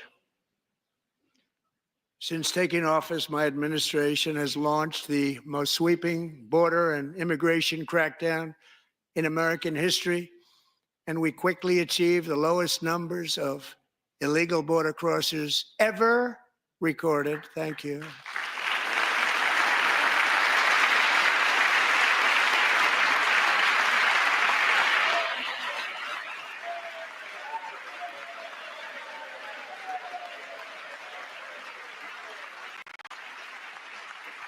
The media and our friends in the Democrat Party kept saying we needed new legislation. We must have legislation to secure the border. But it turned out that all we really needed was a new president.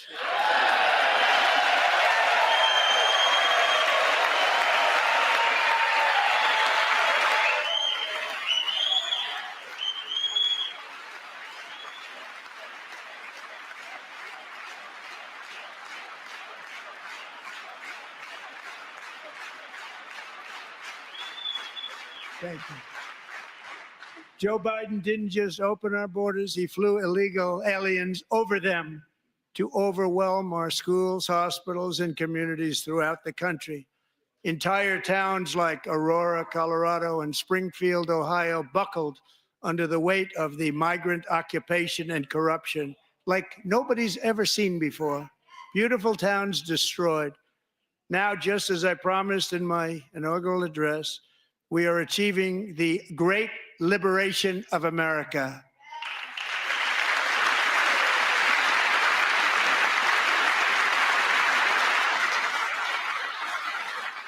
But there still is much work to be done. Here tonight is a woman I have gotten to know, Alexis Nungari from Houston. Wonderful woman. Last June, Alexis's 12-year-old daughter, her precious Jocelyn, walked to a nearby convenience store.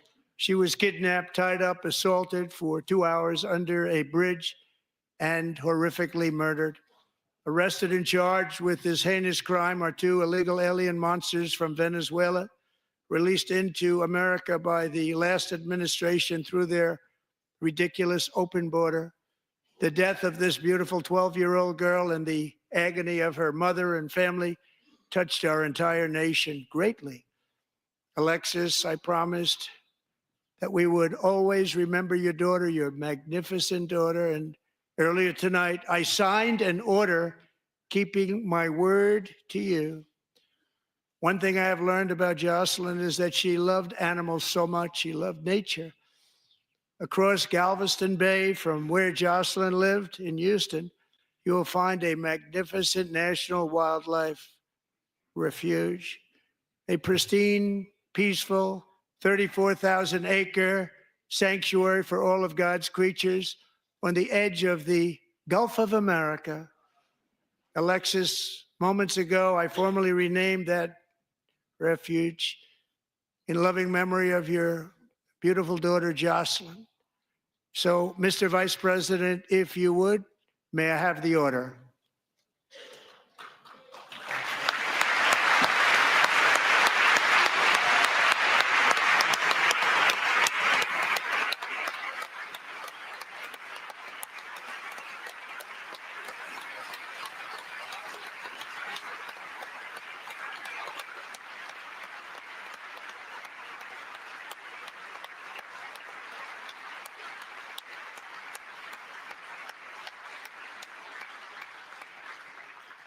Thank you very much.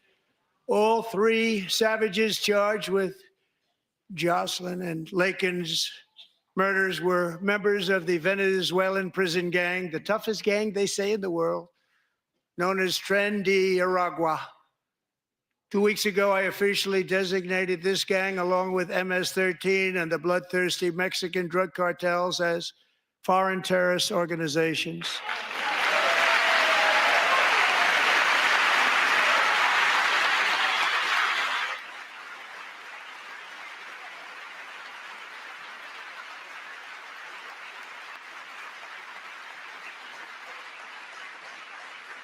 They are now officially in the same category as ISIS, and that's not good for them.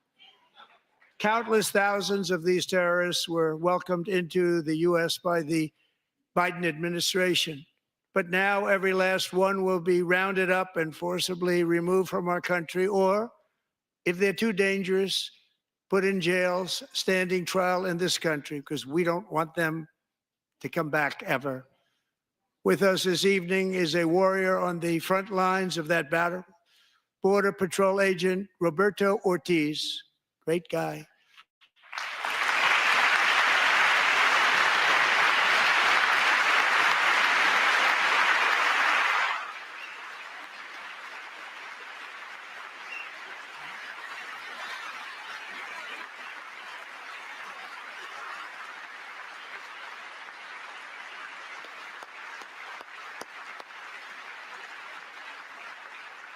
In January, Roberto and another agent were patrolling by the Rio Grande near an area known as Cartel Island. Doesn't sound too nice to me.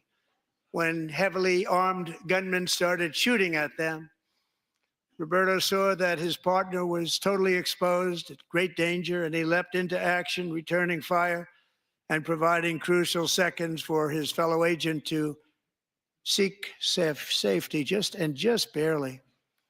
I have some of the prints of that event, and it was not good. Agent Ortiz, we salute you for your great courage and for your line of fire that you took, and for the bravery that you showed. We honor you, and we will always honor you. Thank you, Roberto, very much.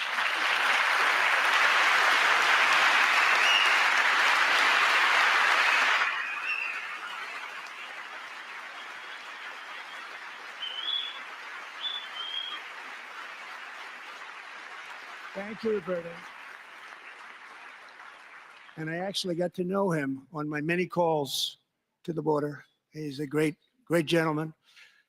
The territory to the immediate south of our border is now dominated entirely by criminal cartels that murder, rape, torture, and exercise total control. They have total control over a whole nation, posing a grave threat to our national security.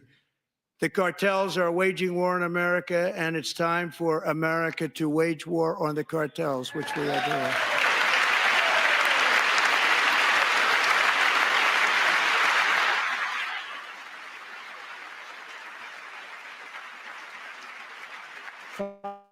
Five nights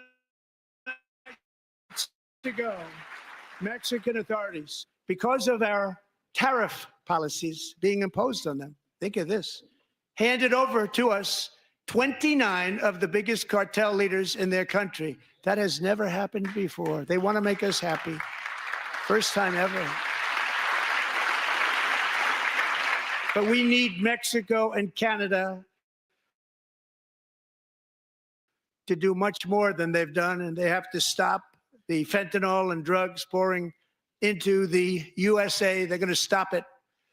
I have sent Congress a detailed funding request laying out exactly how we will eliminate these threats to protect our homeland and complete the largest deportation operation in American history, larger even than current record holder, President Dwight D. Eisenhower, a moderate man, but someone who believed very strongly in borders.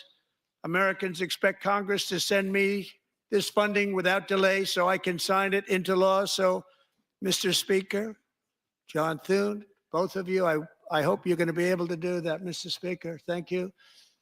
Mr. Leader, thank you. Thank you very much. And let's get it to me. I'll sign it so fast, you won't even believe it.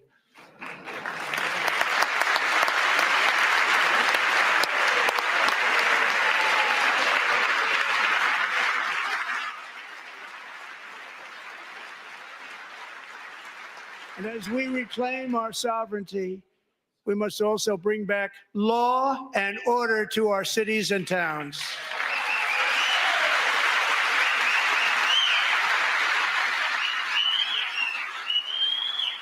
In recent years, our justice system has been turned upside down by radical left lunatics.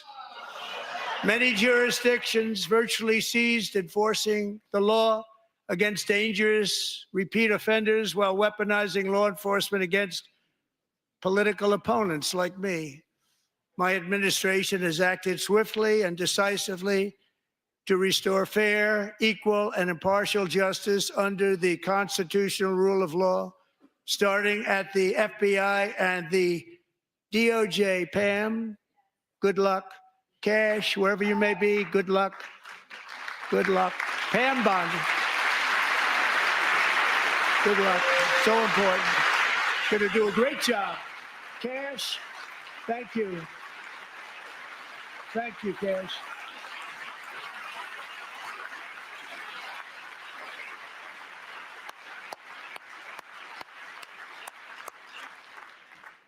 They've already started very strong. They're going to do a fantastic job. You're going to be very proud of them. We're also once again giving our police officers the support, protection, and respect they so dearly deserve. They have to get it. They have such a hard, dangerous job, but we're going to make it less dangerous. The problem is the bad guys don't respect the law, but they're starting to respect it, and they soon will respect it. This also includes our great fire departments throughout the country. Our firemen and women are unbelievable people, and we'll never forget them. And besides that, they voted for me in record numbers, so I have no choice.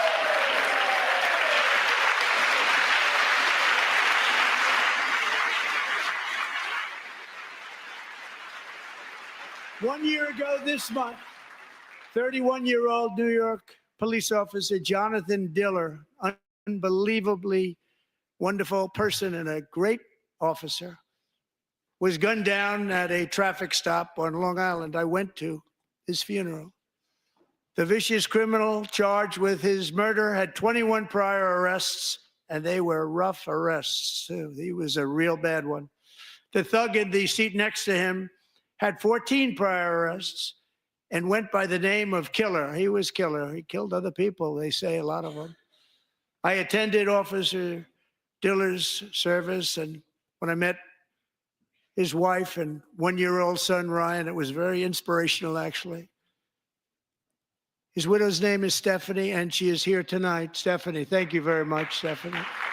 Thank you very much.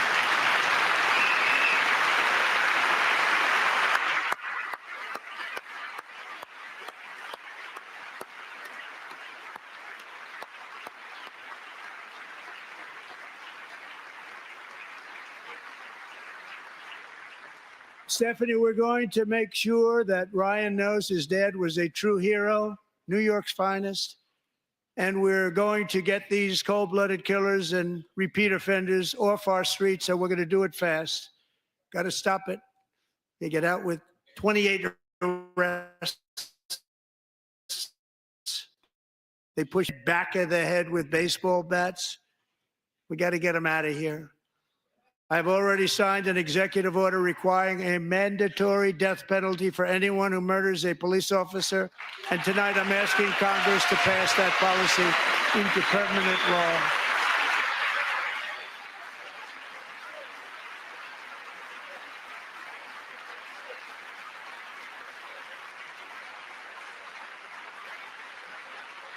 I'm also asking for a new crime bill getting tough on repeat offenders while enhancing protections for America's police officers so they can do their jobs without fear of their lives being totally destroyed. They don't want to be killed. We're not going to let them be killed. Joining us in the gallery tonight is a young man who truly loves our police. His name is DJ Daniel. He is 13 years old, and he has always dreamed of becoming a police officer.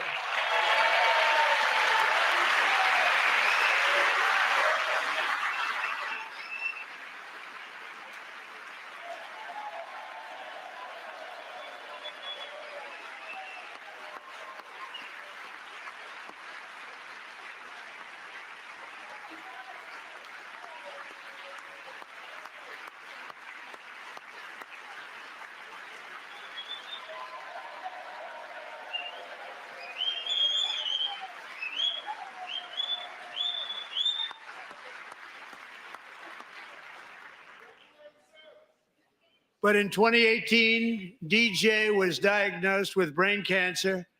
The doctors gave him 5 months at most to live. That was more than 6 years ago.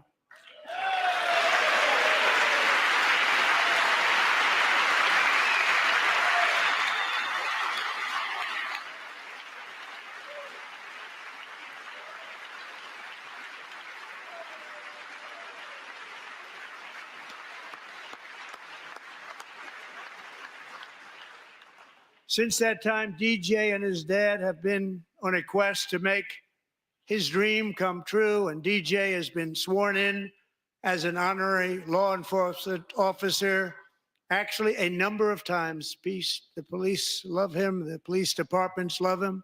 And tonight, DJ, we're going to do you the biggest honor of them all.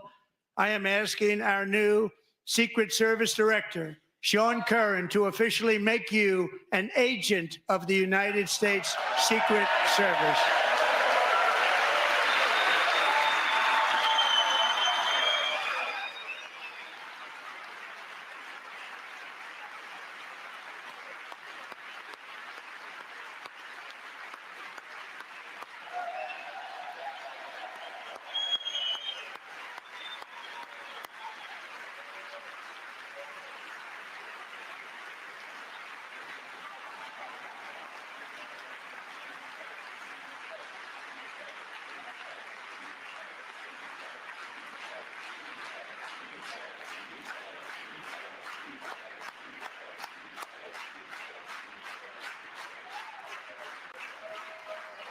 Thank you, DJ. DJ's doctors believe his cancer likely came from a chemical he was exposed to when he was younger. Since 1975, rates of child cancer have increased by more than 40%. Reversing this trend is one of the top priorities for our new presidential commission to make America healthy again, chaired by our new Secretary of Health and Human Services, Robert F. Kennedy, Jr.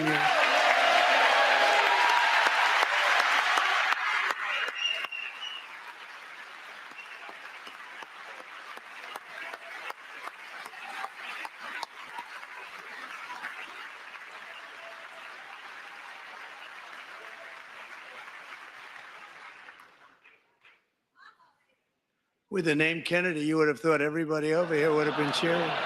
How quickly they forget.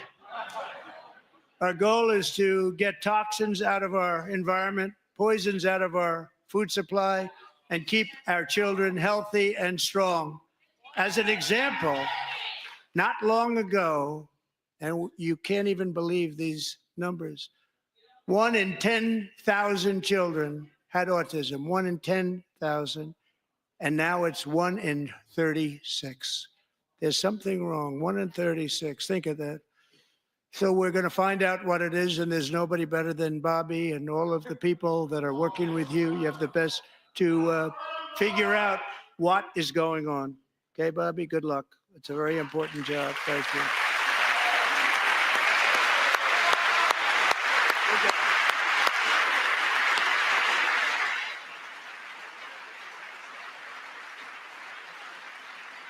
Thank you. My administration is also working to protect our children from toxic ideologies in our schools. A few years ago, January Littlejohn and her husband discovered that their daughter's school had secretly socially transitioned their 13-year-old little girl. Teachers and administrators conspired to deceive January and her husband while encouraging her daughter to use a new name and pronouns. They, them pronoun, actually, all without telling January, who is here tonight and is now a courageous advocate against this form of child abuse. January, thank you. Thank you. Thank you very much.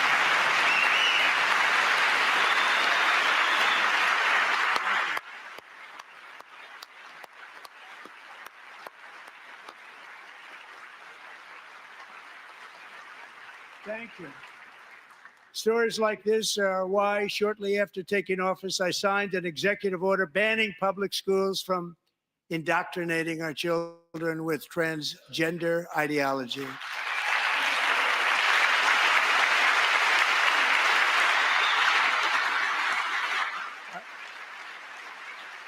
also signed an order to cut off all taxpayer funding to any institution that engages in the sexual mutilation of our youth.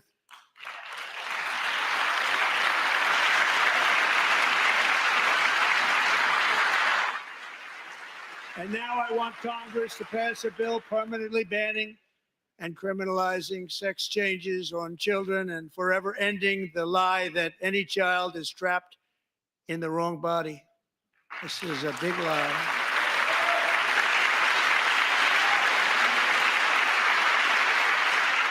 And our message to every child in America is that you are perfect exactly the way God made you.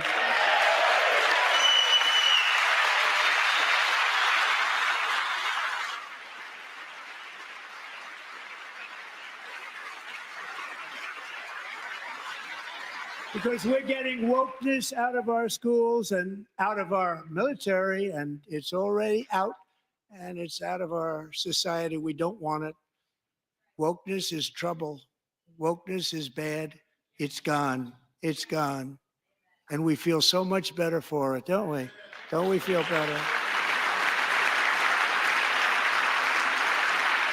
Our service members won't be activists and ideologues. They will be fighters and warriors. They will fight for our country. And Pete, congratulations. Secretary of Defense, congratulations.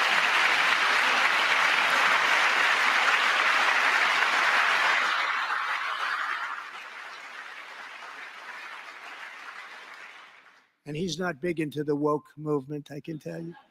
I know him well. I am pleased to report that in January, the U.S. Army had its single best recruiting month in 15 years, and that all armed services are having among the best recruiting results ever in the history of our services. What a difference.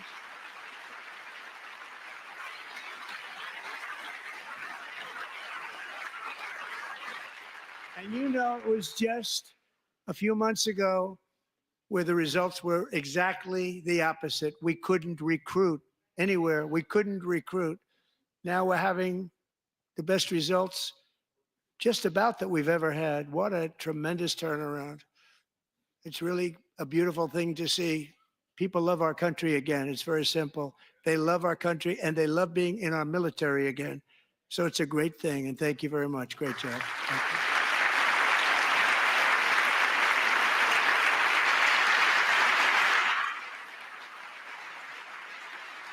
We're joined tonight by a young man, Jason Hartley, who knows the weight of that call of duty. Jason's father, grandfather, and great-grandfather all wore the uniform. Jason tragically lost his dad, who was also a Los Angeles County Sheriff's deputy when he was just a boy, and now he wants to carry on the family legacy of service. Jason is a senior in high school, a six-letter varsity athlete, a really good athlete, they say, a brilliant student with a 4.46, that's good, GPA. And his greatest dream is to attend the U.S. Military Academy at West Point.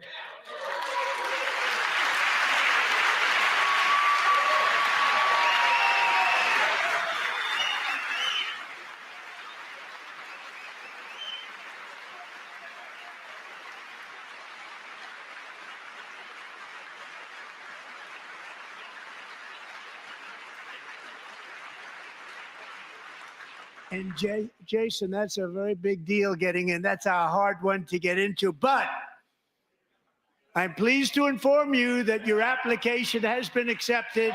You will soon be joining the Corps of Cadets.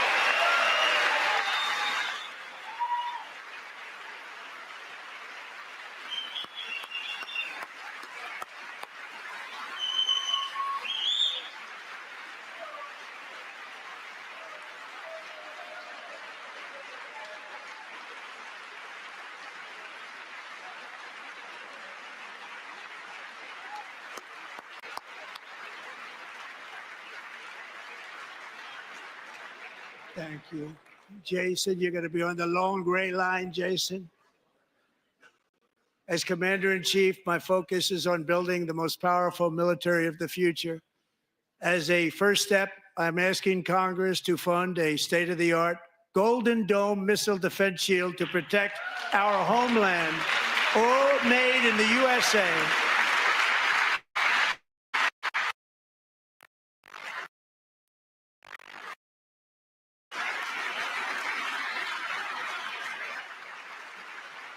And Ronald Reagan wanted to do it long ago, but the technology just wasn't there, not even close. But now we have the technology. It's incredible, actually. And other places, they have it. Israel has it. Other places have it. And the United States should have it too, right, Tim, right?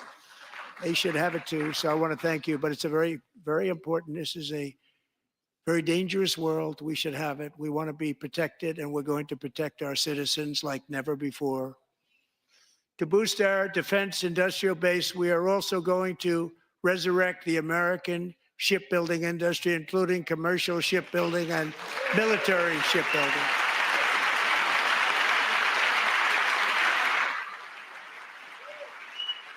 And for that purpose, I am announcing tonight that we will create a new Office of Shipbuilding in the White House and offer special tax incentives to bring this industry home to America where it belongs. We used to make so many ships. We don't make them anymore very much, but we're going to make them very fast, very soon. It will have a huge impact. To further enhance our national security, my administration will be reclaiming the Panama Canal, and we've already started doing it.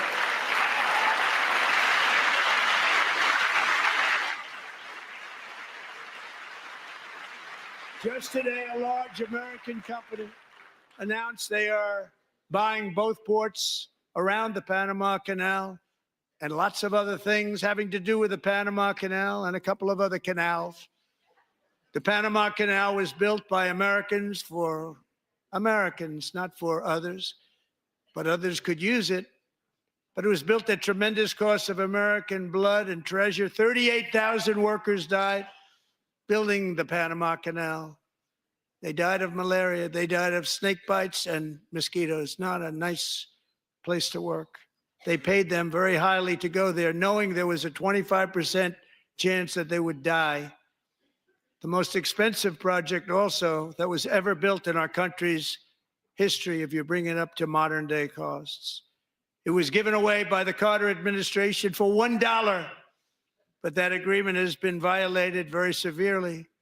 We didn't give it to China. We gave it to Panama, and we're taking it back.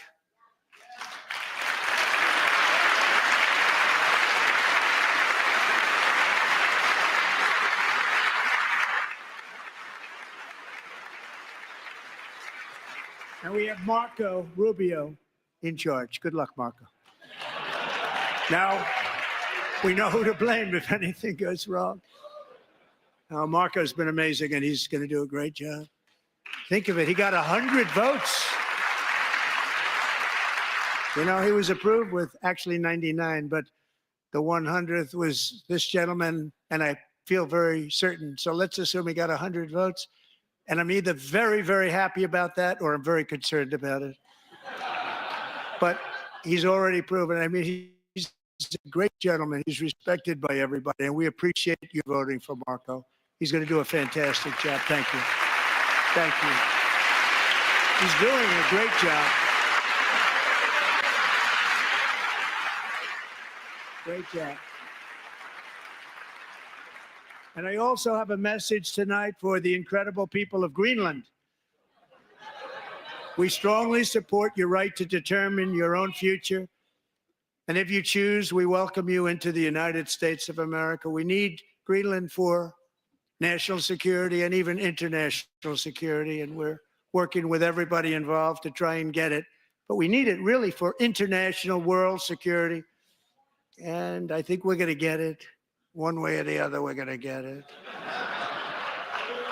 We will keep you safe.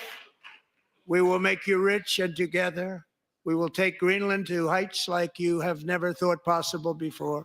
It's a very small population, but very, very large piece of land, and very, very important for military security. America is once again standing strong against the forces of radical Islamic terrorism. 3.5 years ago, ISIS terrorists killed 13 American service members and countless others in the Abbey Gate bombing during the disastrous and incompetent withdrawal from Afghanistan. Not that they were withdrawing, it was the way they withdrew. Perhaps the most embarrassing moment in the history of our country. Tonight, I am pleased to announce that we have just apprehended the top terrorist responsible for that atrocity, and he is right now on his way here to face the swift sword of American justice.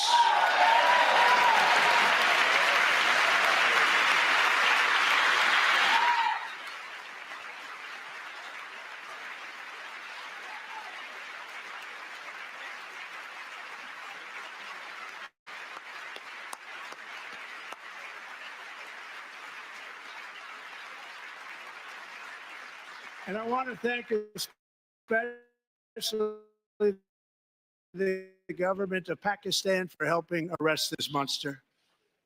This was a very momentous day for those 13 families who I actually got to know very well, most of them, whose children were murdered, and the many people that were so badly, over 42 people, so badly injured on that fateful day in Afghanistan. What a horrible day.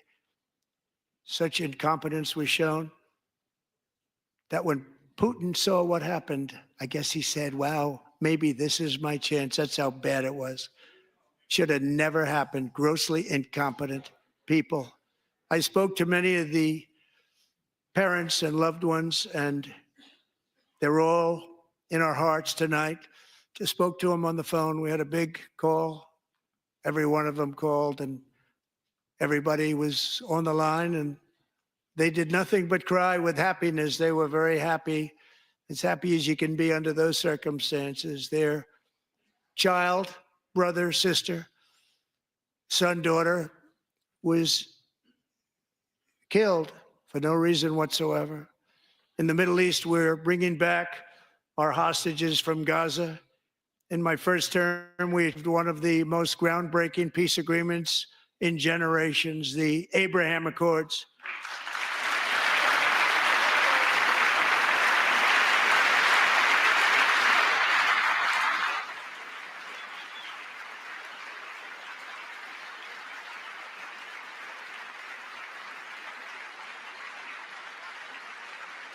And now we're going to build on that foundation to create a more peaceful and prosperous future for the entire region. A lot of things are happening in the Middle East. People have been talking about that so much lately with everything going on with Ukraine and Russia. But a lot of things are happening in the Middle East. It's a rough neighborhood, actually. I'm also working tirelessly to end the savage conflict in Ukraine. Millions of Ukrainians and Russians have been needlessly killed or wounded in this horrific and brutal conflict with no end in sight.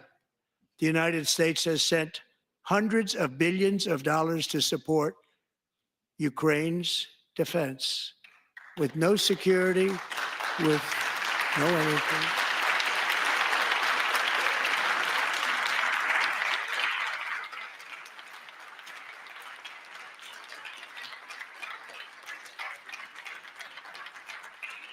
Do you want to keep it going for another 5 years? Yeah, you would say Pocahontas says yes.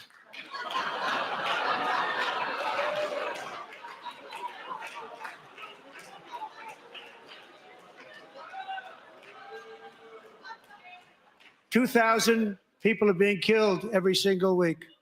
More than that. They're Russian young people. They're Ukrainian young people. They're not Americans, but I want it to stop. Meanwhile, Europe has sadly spent more money buying Russian oil and gas than they have spent on defending Ukraine by far. Think of that. They've spent more buying Russian oil and gas than they have defending. And we've spent perhaps $350 billion, like taking candy from a baby. That's what happened. And they've spent $100 billion. What a difference that is. And we have an ocean separating us, and they don't. But we're getting along very well with them, and lots of good things are happening. Biden has authorized more money in this fight than Europe has spent by billions and billions of dollars. It's hard to believe that they wouldn't have stopped it and said at some point, come on, let's equalize. You got to be equal to us. But that didn't happen. Earlier today, I received an important letter from President Zelensky of Ukraine. The letter reads, Ukraine is ready to come to the negotiating table as soon as possible to bring lasting peace closer. Nobody wants peace more than the Ukrainians, he said.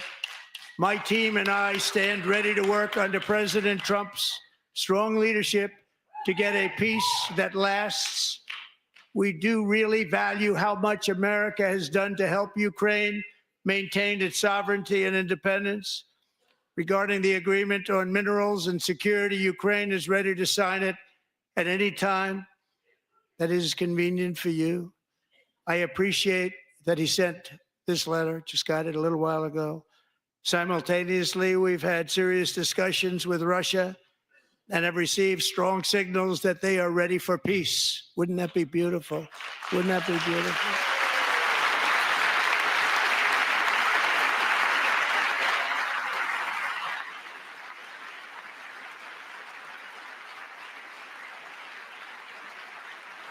Wouldn't that be beautiful?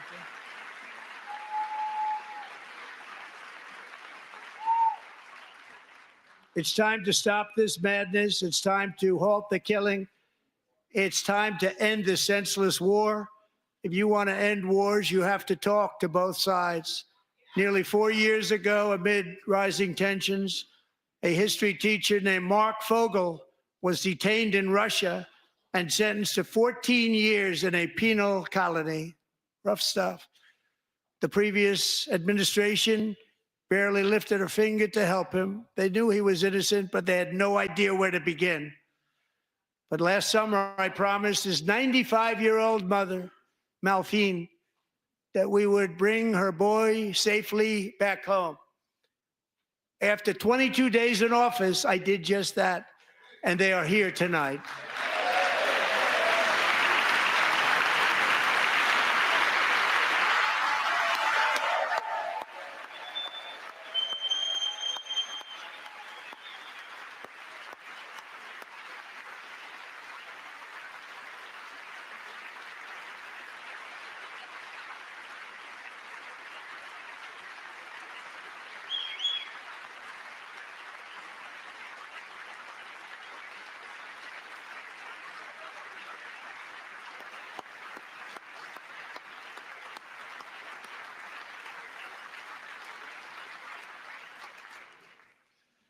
To Mark and his great mom, we are delighted to have you safe and sound and with us.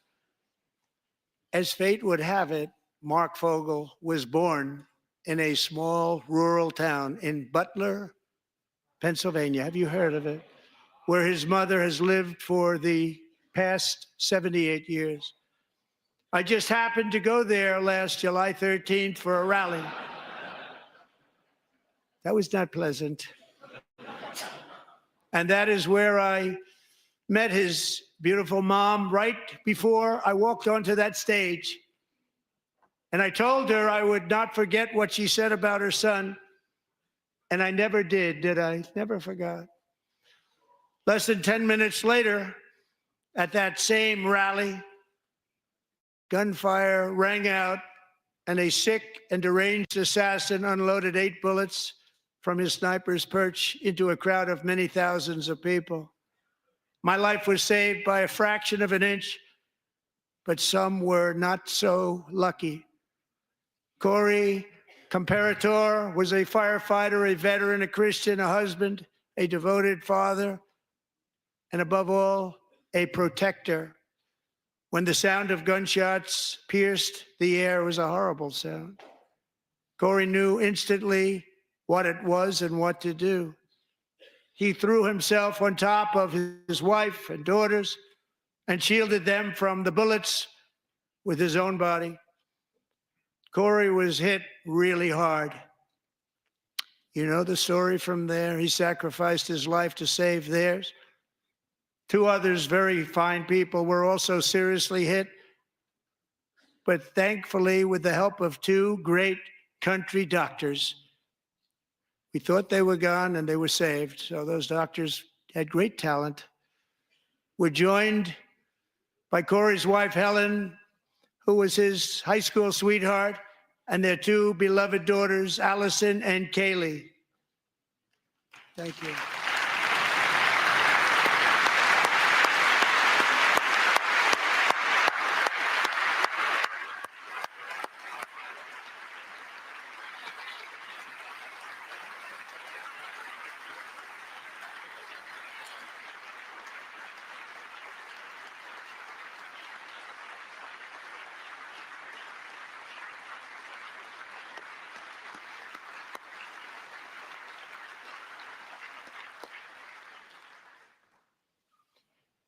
To Helen, Allison, and Kaylee, Corey is looking down on his three beautiful ladies right now, and he is cheering you on. He loves you. He is cheering you on. Corey was taken from us much too soon, but his destiny was to leave us all with a shining example of the selfless devotion of a true American patriot. It was love like Corey's that built our country, and it's love like Corey's that is going to make our country more majestic than ever before. I believe that my life was saved that day in Butler for a very good reason. I was saved by God to make America great again. I believe that. Thank you. Thank you.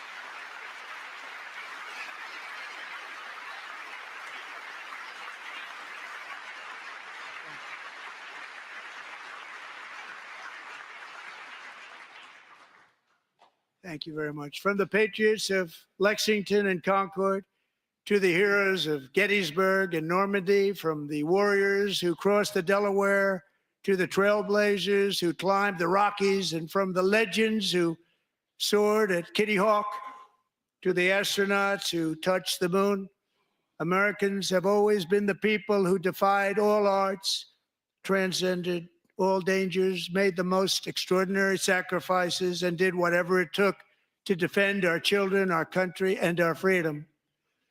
And as we have seen in this chamber tonight, that same strength, faith, love, and spirit is still alive and thriving in the hearts of the American people.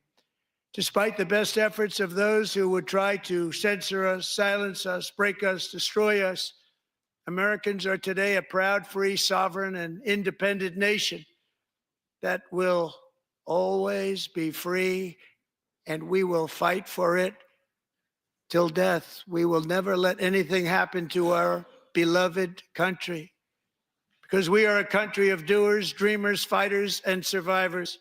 Our ancestors crossed a vast ocean, strode into the unknown wilderness, and carved their fortunes from the rock and soil of a perilous and very dangerous frontier. They chased our destiny across a boundless continent. They built the railroads, laid the highways, and graced the world with American marvels like the Empire State Building, the mighty Hoover Dam, and the towering Golden Gate Bridge. They lit the world with electricity, broke free of the force of gravity, fired up the engines of American industry, vanquished the communists, fascists, and Marxists all over the world, and gave us countless modern wonders sculptured out of iron, glass, and steel. We stand on the shoulders of these pioneers who won and built the modern age, these workers who poured their sweat into the skylines of our cities, these warriors who shed their blood on fields of battle and gave everything they had for our rights and for our freedom. Now it is our time to take up the righteous cause of American liberty. And it is our turn to take America's destiny into our own hands and begin the most thrilling days in the history of our country. This will be our greatest era. With God's help, over the next 4 years, we are going to lead this nation even higher. And we are going to forge the freest, most advanced, most dynamic, and most dominant civilization ever to exist on the face of this earth. We are going to create the highest quality of life, build the safest and wealthiest and healthiest and most vital communities anywhere in the world. We are going to conquer the vast frontiers of science, and we are going to lead humanity into space and plant the American flag on the planet Mars and even far beyond.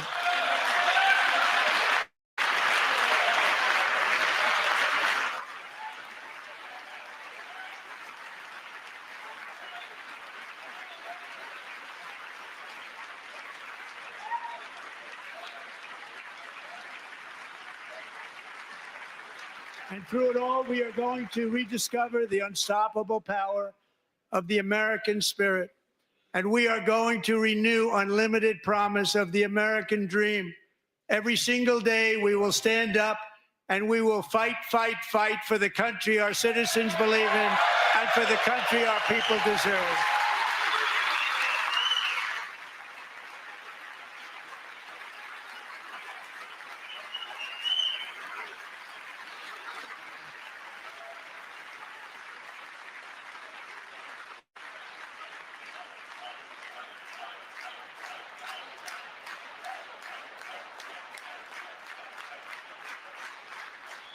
My fellow Americans, get ready for an incredible future, because the golden age of America has only just begun.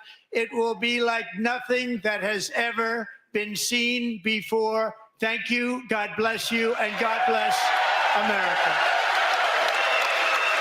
And there you have it, President Trump addressing a joint session of Congress, his return to Washington, and his first speech of its kind in this second term that he is serving, not a second consecutive term, but certainly back in Washington. You see Democrats leaving the chamber there, including former House Speaker Nancy Pelosi. A very divided chamber. We've seen the chamber divided in these times, but particularly so tonight. In fact, we had talked about it before the speech even started, a bit of a challenge, it would seem, facing the Democrats and how to respond to what they perceive as a difficult 44 days in their view. There isn't sort of a unified response yet from the Democratic Party to a lot of what you've seen from the administration so far, the executive orders and actions. Republicans in that chamber very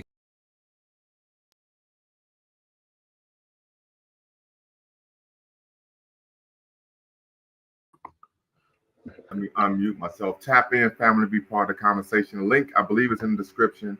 I'll put the link in the chat if you want to tap in, be part of the convo regarding what you all just witnessed and heard and watched this evening. Brother Raheem, what's the word? Man, that was a lot. And I don't know what the country's going to be like, honestly. It's like every day is something new. Well, I think I mentioned it. Well, you know what Paul Robeson said, the battlefront is everywhere. There is no sheltered rear. Absolutely. That is the reality. And whenever there are really even believed to be periods of racial progress, it's followed by a period of racial retrenchment. That is what this is. Mm-hmm. So we got to strap up and you have to get ready to fight in a multitude of ways. I agree. Brother LMA. Hey, what's going on, Dr. Lumumba? I'm doing quite all right. How are you? Well, I've had better days. That whatever that was did not give me the warm and fuzzy. I saw someone made a joke the other day, and they said that before the movie Idiocracy was a satire, then it was a warning, now it's a documentary. And I think that we're, you know, I've never seen, I don't know, like it's so funny seeing this type of incompetence on full blast and like no one's saying anything. Yeah. So let me ask you this. Go ahead. And when you're referring to incompetence, who are you referring to? And could you provide examples of that incompetence? Okay. Well, one, Trump, but you know, like I said, he brings up his cabinet, like of what Kennedy, yes, who's has no background in public health. Hegseth, his defense secretary, he was only a major in the army. No, because most of the time that position is held for. Don't get me wrong. Let me before I make my next point. I see that the entire system is, Republican, Democrat, it's all one big part of the, American empire Yes, that sir. is, brutal, violent, hypocritical, despotic, everything, every nasty adjective you could think of, that's the American government. However, there is a point in which, you need to have competent people to keep this boat in the water. You know what I'm saying? And so you see his Secretary of Defense, forgot whoever else is in his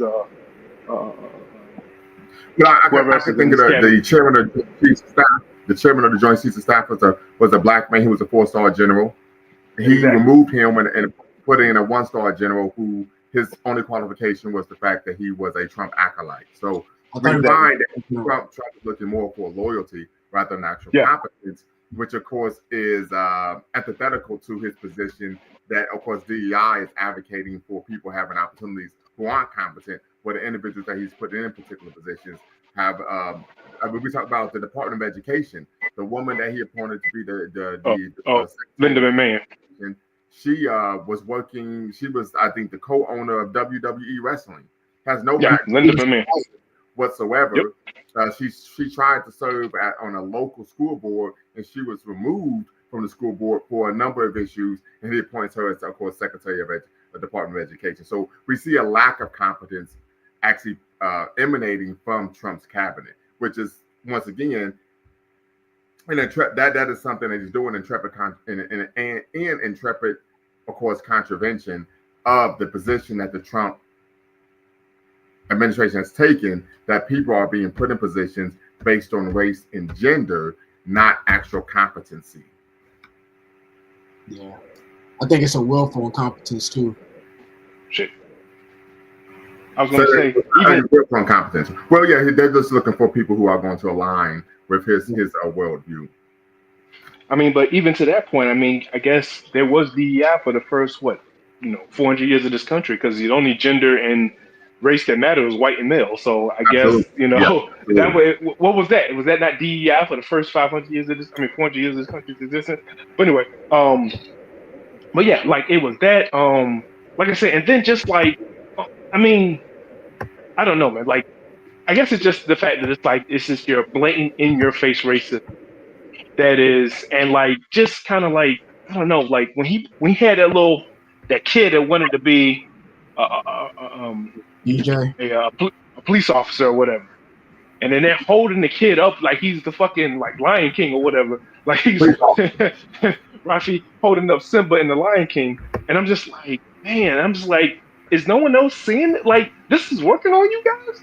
And I'm thinking to myself, maybe I'm in the wrong field, because if y'all can get suckered in by holding up some damn, Make-A-Wish kid, playing on your emotions, you know what I'm saying? Like, that was the whole thing with the Democrats. Like, everyone's saying, like, the Democrats are just pandering to you, they're playing on your emotions. And granted, they were, but, like, how do y'all not see this as playing on your emotions? And I like I said, it's going to be a rough 4 years, bro. Well,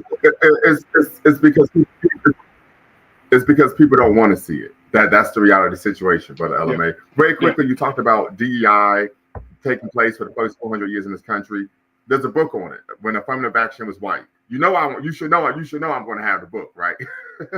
Yeah. So when affirmative action was white, the untold history of racial inequality in 20th century America by Ira Katznelson, right? So great read. I've actually read the book. Definitely should check it out. So when individuals make the argument, you can argue there has been affirmative action in this country for X number of years, and it was for white people. Yeah, and so like I said, it's just aware of the fact that we now have a new. Just very quickly, we now have a intro video that we'll be playing before our lives, and that intro video will premiere tomorrow at noon Eastern time. So just want you all to check that out. Let me know what you all think. A new intro video for, of course, Lumumba Speaks and Beacon Line Network. Okay. Any other thoughts regarding Trump's address? There was a couple of points he made. I made the comment like, to me, this is how can I put it? I think I mentioned this before in this chat on this channel. Like, electing Trump and Trump's behavior is not the behavior of someone who is in control. Like, to me, this feels like a lot of desperation. Like, you know what I'm saying? Like, think of like the guy who used to be the big shot or whatever. Now he's past his prime, midlife crisis, and now he's just kind of like trying to reclaim his youth by acting more verbose than what he usually would, or than what's required.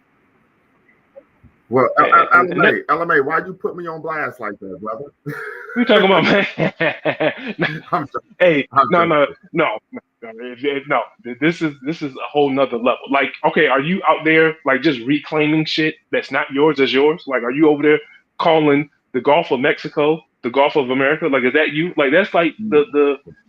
Well, that's like I think if I could interject, I think that is an example, a surface level example of him promoting American nationalism, American power, and American imperialism. I think that's what that is, right? Right, but but here's the thing though. Like, you had presidents before who were, you know what I'm saying? Like, that's not how you project power. You don't project, you know what I'm saying? You got to think about how, like, you know, Biden, Obama, Bush, like, they had a way of projecting power through, you know, soft power and hard power. Like, they didn't have to go over there and just say, like, okay, this is ours, this is ours. They didn't have to threaten Greenland. They didn't have to threaten Canada with absorption. Like, these are the acts of desperation. This is the act of someone who's not in control. You know what I'm saying? Okay. Like, this is not how you. I mean, don't get me wrong. I'm not trying to give. Okay, there's a way you run empire, and there's a way you don't run empire. Now, I'm not saying I'm for empire. I think what America has done in the rest of the world has been, you know, nothing short of criminal. But there's a way you run them. There's a way you run a criminal organization. Even if you think about the mob. Even if you think about if you think about the mob, any criminal organization, like there's ways that you can project hard power and soft power without having to. You know what I'm saying? You typically put on an effect as if, like, if you are a member of organized crime, you promote yourself as a legitimate businessman. Right? Exactly. You don't promote yourself as someone who's actually engaging in organized crime and criminal activity. If you are engaging in empire, you put on an effect to where you're doing this to help people, not actually harm them or actually absorb their natural resources. So I understand.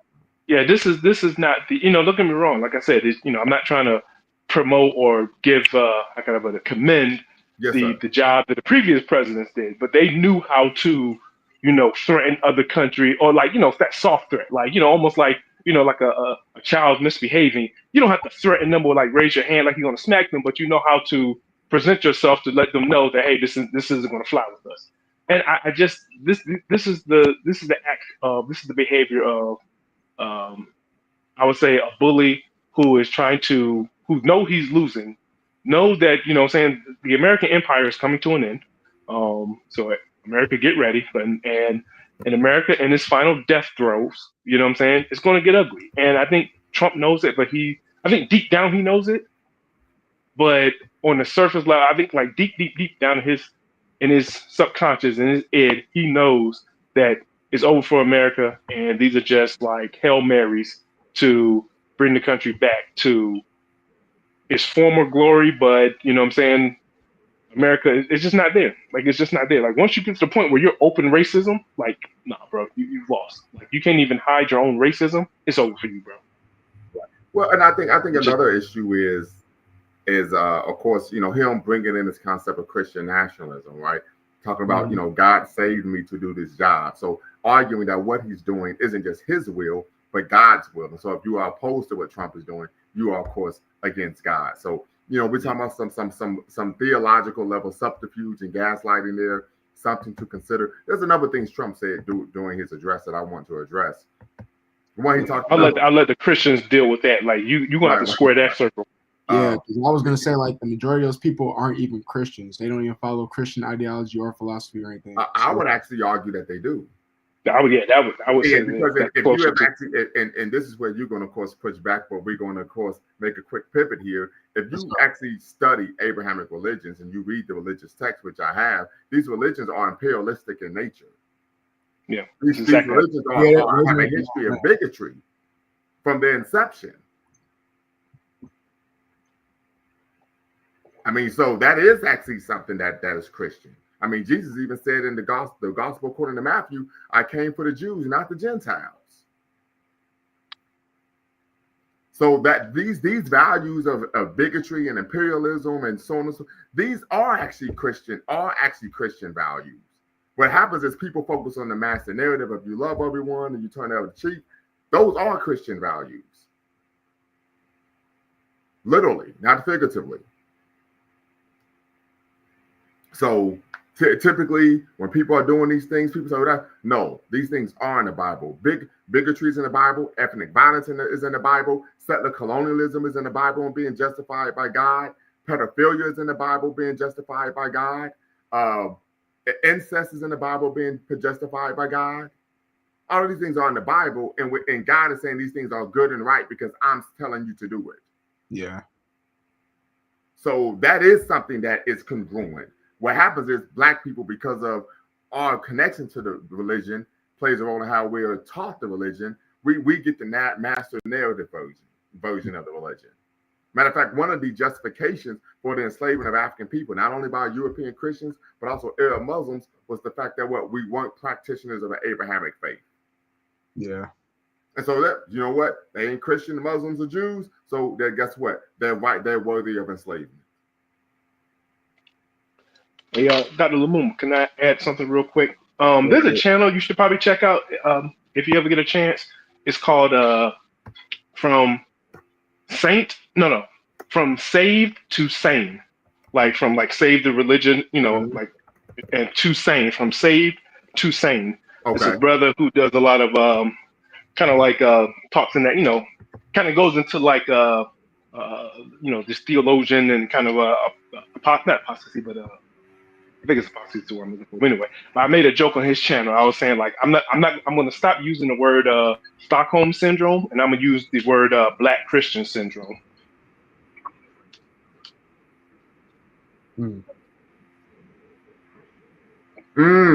Okay. Got you. So yeah, back to Trump. There's a number of things he said. He talked about freedom of speech is back, but they're banning books. Right. He talks about they're going to one of the things he talked about. He stated that they were going to remove toxins from the environment, but he also was eliminating environmental regulations. I'm sorry. I know. I said they also said something. They also said something about or I don't know if he said in this address, but I seen this earlier. They were gonna have you can't. They said to where you can't protest at colleges, those would be illegal and stuff, but that's a violation of the First Amendment, free speech. Right, absolutely. So you see, he's saying one thing but doing another, right? And people are just eating it up. So those are issues. He talks about wokeness is bad, it's terrible. He talks about soldiers won't be actors, they will be fighters, right? I was in the military, so when he wants people who don't question, just do. Don't think for yourself, right? Which is something that was akin to, of course, something that's akin to fascism. He talks about romanticizing white Christian nationalism in America. The explorers, we went west, we climbed the Rockies, we forged trails. This is all, of course, is romanticizing and lionizing Christian nationalism. So these are things to be cognizant of when we talk about, dog whistle for, of course, white hegemony. Right, so something to be cognizant of, something to be critical of. But I think one of the major issues when we talk about fascism is the inability to actually question, right? When you study fascism in Italy, you study fascism in Spain, you study fascism, of course, in Nazi Germany during, of course, the mid 20th century. These were some of the core tenets of these administrations, right? Mm-hmm. Right, the government takes control of education, right? Any type of critical ideologies, any type of intellectuals that question the state, they are removed, right? Trump has already removed, eliminated the dissent decrees that the federal government had, federal Department of Justice had, for several police departments and fire departments for discrimination, right? Acting in contravention of the law. They removed those dissent decrees. So now this is a situation where these individuals can actually wholesale discriminate against Black people, violate our civil rights, and we don't have any federal recourse. Right. That's an issue. Right. So this is what he wants to do when you say make America great again, is they want to return America from a political, social, ideological, and economic frame of reference back to pre-antebellum America, in which white people are able to act in any manner they want, particularly in contravention of the law, with impunity.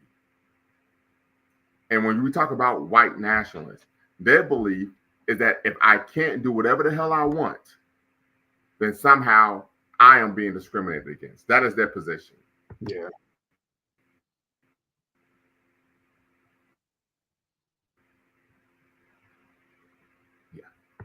Mm.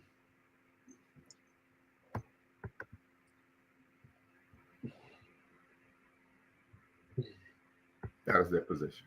So we can't do whatever we want with impunity. Yes, sir. Go right ahead. So where do we go from here with all this stuff? Like, what is the next 4 years going to be? Well, I think one of the most important things he's going to undo more things. He's going to undo more policies. Right. Well, I think the number one thing, there's a couple of things that we can do. Some of us can dipset, right? We could do as Martin Delaney did and say, we're getting the French toast out of here. Right. Many of us went to Canada after the passing of the Fugitive Slave Act of 1852. I believe that's the proper year. Another thing we could do is build institutions, right, to support our people, right? So that's a Saturday school. Of course, we have we have of course a cooperative supermarket. These are the type of things we're going to have to do. We're really going to have to lean on each other, since we see that several legal and financial laws that benefit, of course, African Americans are being scuttled and removed from the books.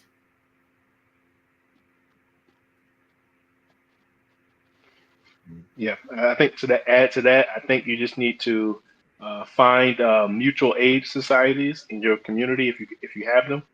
Like I said, I would, and this is gonna be kind of hard for me, but I really wanted to. I think because I got a friend of mine who's doing having a wedding later on this year, and I'm like, damn, I really don't want to make any large purchases, because I feel like a lot of people need to start saving, because there's no telling how bad this can get, you know. So I would say save your money, try to find some mutual aid societies. If y'all got to double up and get some roommates or whatever, because I think that that's just where it's going to be. It just needs to be resource management, organization, and resource management. Yeah. So one thing I saw in the beginning, this is my first time ever seeing a congressman being removed by the Master at Arms at any type of any type of State of the Union or inaugural address. I mean, that to me was kind of unnerving, because it's just if you're just willing to just kick, he's a congressman, you know what I'm saying? And you're just going to kick him out just because he, hurt your feelings, you know what I'm saying? Well, it was because he continued to interrupt President Trump's speech. That was why. Yeah, but like I said, it's going to be, it's going to be nasty. I think that my biggest fear, not my biggest fear, but my kind of long-term fear, because I don't think that the Republicans are going to be able to retain, when the midterms come along, I don't think they're going to be able to retain their majority. And obviously, when it comes to the presidency next year in 28, I think I don't think that unless, like I said, someone catches this Hail Mary and these policies actually turn out decent, which I don't think they are. I think the Republicans are going to be up out of there. My fear is that, just like some, we're going to go running back to the Democrats, and that's been my whole frustration with this thing, is that, there's going to be basically a repeat of 2020, where, Trump gets in there and does some bullshit. And then the answer is, the Democrats, they basically run on, I'm not Trump, so you should vote for me. Look at all the stuff that Trump's doing. Now, we're not going to talk about what you've been doing, to me, my initial comment is that, this is the American, Am I? Shit. Well, am I? I think, yeah. Can you hear me now? Go ahead. Okay, now. And that was like the thing I mentioned I before hear is you. that this is the, yeah. The thing I mentioned before is that this is the American empire, not the Republican Party empire, not the Democratic Party empire. This is the American empire. And almost like like what Malcolm X said about the conservatives, the wolf, and the liberals, the fox, right?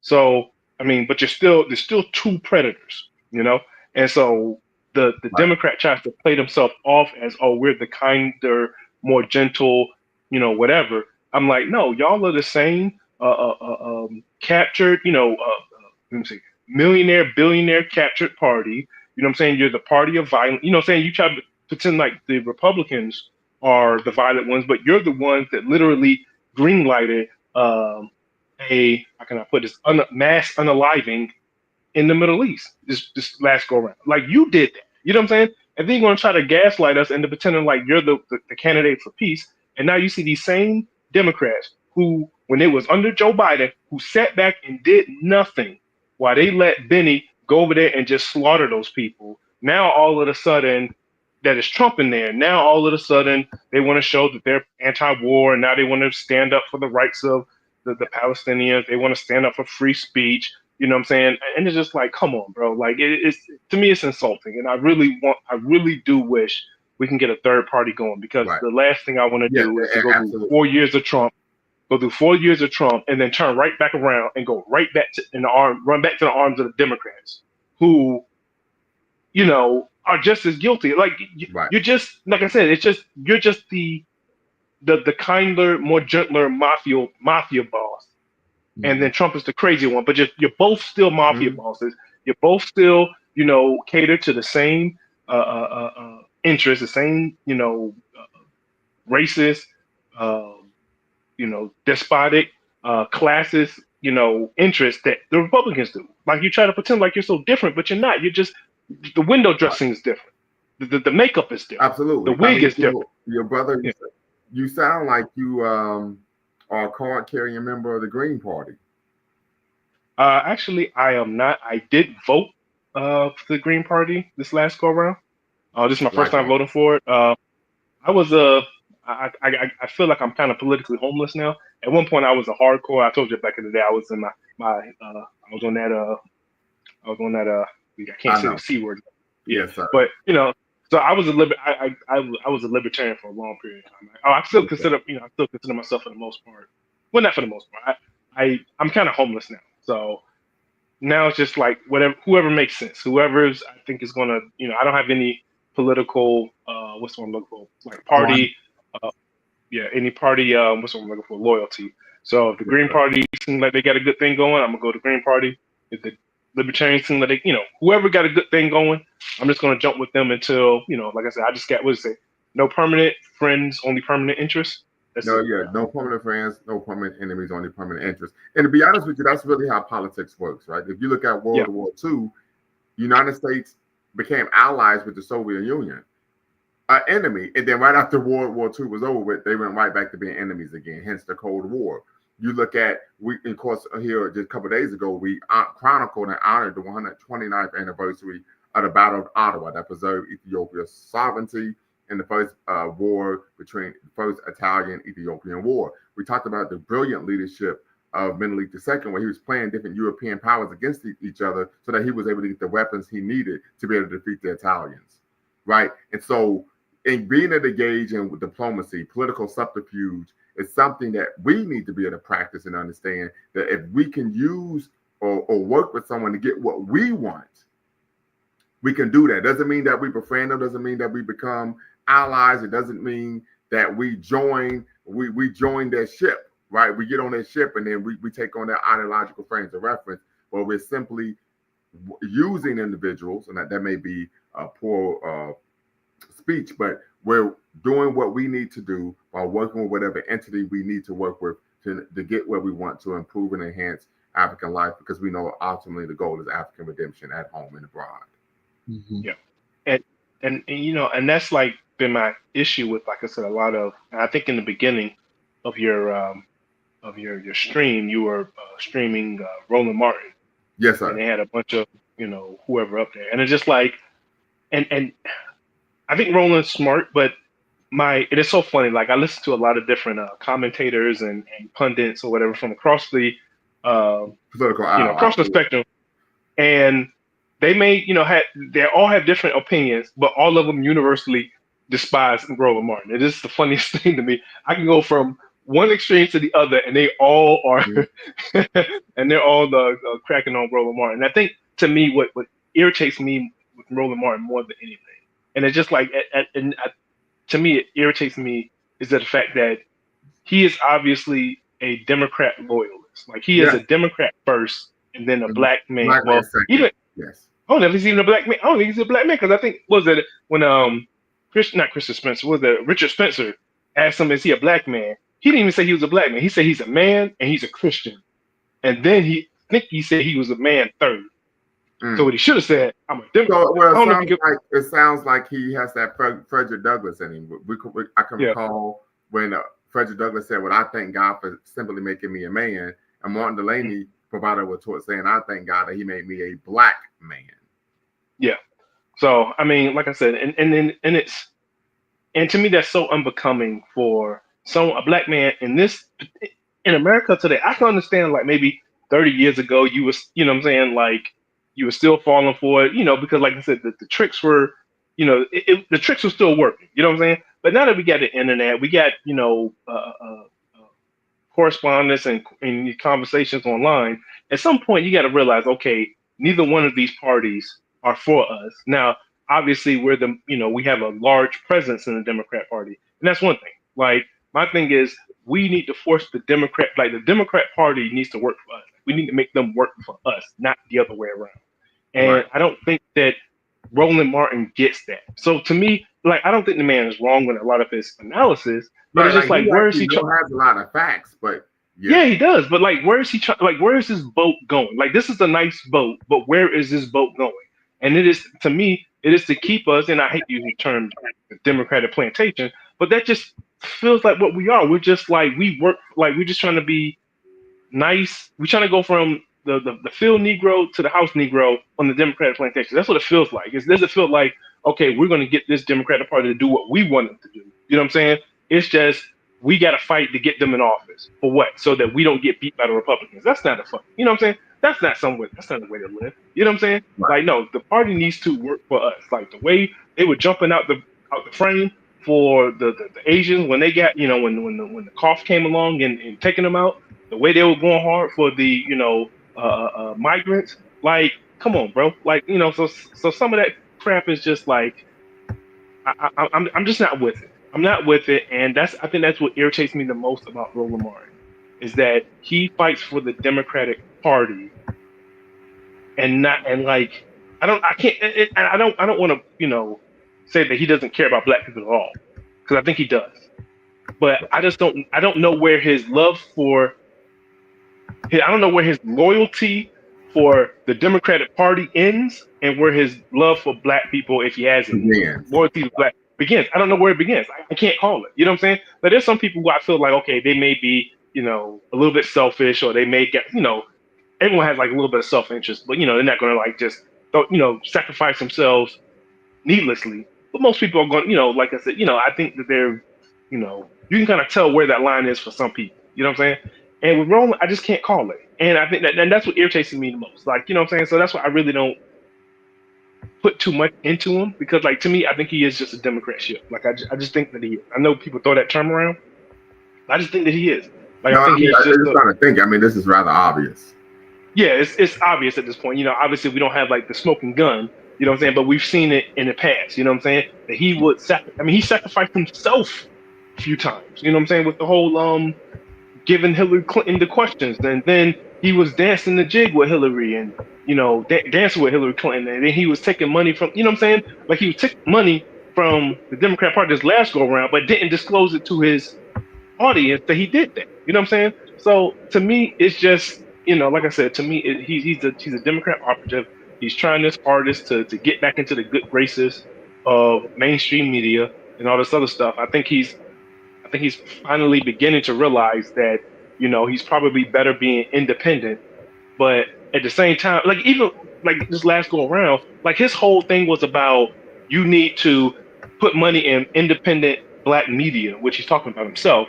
Not like, hell, here's some policies that you need to, you know, Advocate that you need for. to fight, advocate for Black people. Like that's what you should be saying. You shouldn't be saying like, oh, we're just going to do, we're just going to reach out for Black people for Black people's sake. Like no, like you need to do it. I mean, so, I mean, reaching out for just reaching out's sake. Like no, we got policies, we got issues that we need, and I don't see you like that's not your push. And you know, maybe he's playing 3-dimensional chess. I don't know. You know what I'm saying? But because you know that I mean there is a politic game to it, and maybe he's just holding his tongue because he know he can't say certain things. But I'm just like I don't like I just don't see it. So you know, but like I said, and to me, but going back to the whole Democrat thing, just like it's just like I just don't want us to go through 4 years of Trump, because Trump is going to clean out. You know, what I'm saying he's going to. I think he's going to do some dirty work, you know, that Democrats can benefit from, even the country could benefit from. You know what I'm saying? Because when he clears out, when he shuts down these government programs and he clears out these federal workers, it's going to have to be rebuilt, right? So this can be the chance that. Well, no, I disagree. Typically, what individuals do when they do that is they privatize things to where now these formerly bureaucratic agencies are ran by private corporations and companies that benefit the wealthy. I'm not talking about that. I'm talking about like when, I mean, I think some of them are going to be privatized, but I think that I don't know if he has enough time to truly privatize it, because I do think that once the Democrats get back in, they're going to reverse a lot of this stuff. But if he tears it down, I'm just saying, like, just hypothetically speaking, if he tears it down, a lot of this stuff, it can be rebuilt and rebuilt more. It can be done the right way. You know what I'm saying? Because, like, you know, they got federal agents or whatever that's been, you know, you have these federal agents, these employees that have been in the game for like 50 years, right? And a lot of times it's just, you're just building on top of bad code, on top of bad practices, on top of bad policies. You just don't have enough willpower to get rid of them, because that's just the way it's been done, right? So if you get rid of it, now you can kind of build it back up in, you know, basically go from the scratch. Now you can start implementing more efficient, you know what I'm saying? Because like you can always imagine that, okay, well, we did it this way 50 years ago, but if I could do it from scratch, this is how I'll do it. You know what I'm saying? So I think the Democrats may get that opportunity, but at the same time, I just have a feeling we're going to run right back to the same Democrats. And then in 2032, we're going to be right back in the same place. They're going to get up in there, not learn, because even now, I don't think they've learned their lesson. Some of them have, but some of them, I just don't think they learned their lesson. And I think that they're gonna try to rely on the fact that Trump's going to get in here and do so much, you know, he's going to fuck things up so bad that people are just going to run to their arms. And we don't have to come up with policy. We don't have to come up with any type of policy. All we have to run on is I'm not Trump, and that's it. Right. We're gonna go run. People gonna run right back. That's what people were saying before he was elected. Well, you just can't go for Trump. You're absolutely right. So I understand what you're saying there. Any thoughts, Raheem, before we close out? Oh, no, I was gonna say that's what they did initially. Like everything she did was Trump is doing this, Trump is doing that, but it was never what the Democrats were gonna do for African American people or for the country in general. They just talked about whatever Trump did and tried to be the antithesis of that. Right. One thing I can say about the Green Party, they've been consistent in terms of what their principles are, what their values are, and what their vision for America is. And so that's something I could give them credit for. Yeah. So, but it's getting late here on the East Coast, family. Y'all know who it is. Appreciate you all tapping in, watching, of course, Trump's address to the joint session of Congress. Until next time, y'all know what to do. Make sure you all check out the premiere of our Lumumba Speaks introduction video, intro video. It'll be premiering tomorrow at noon. Make sure you watch that, provide comments, let us know what you think. Until next time, family, y'all know what to do. Peace. Peace. Before you go, make sure you hit the subscribe and like button. Thank you for supporting the channel. And remember, here at Lumumba Speaks, we always bet on black. Peace.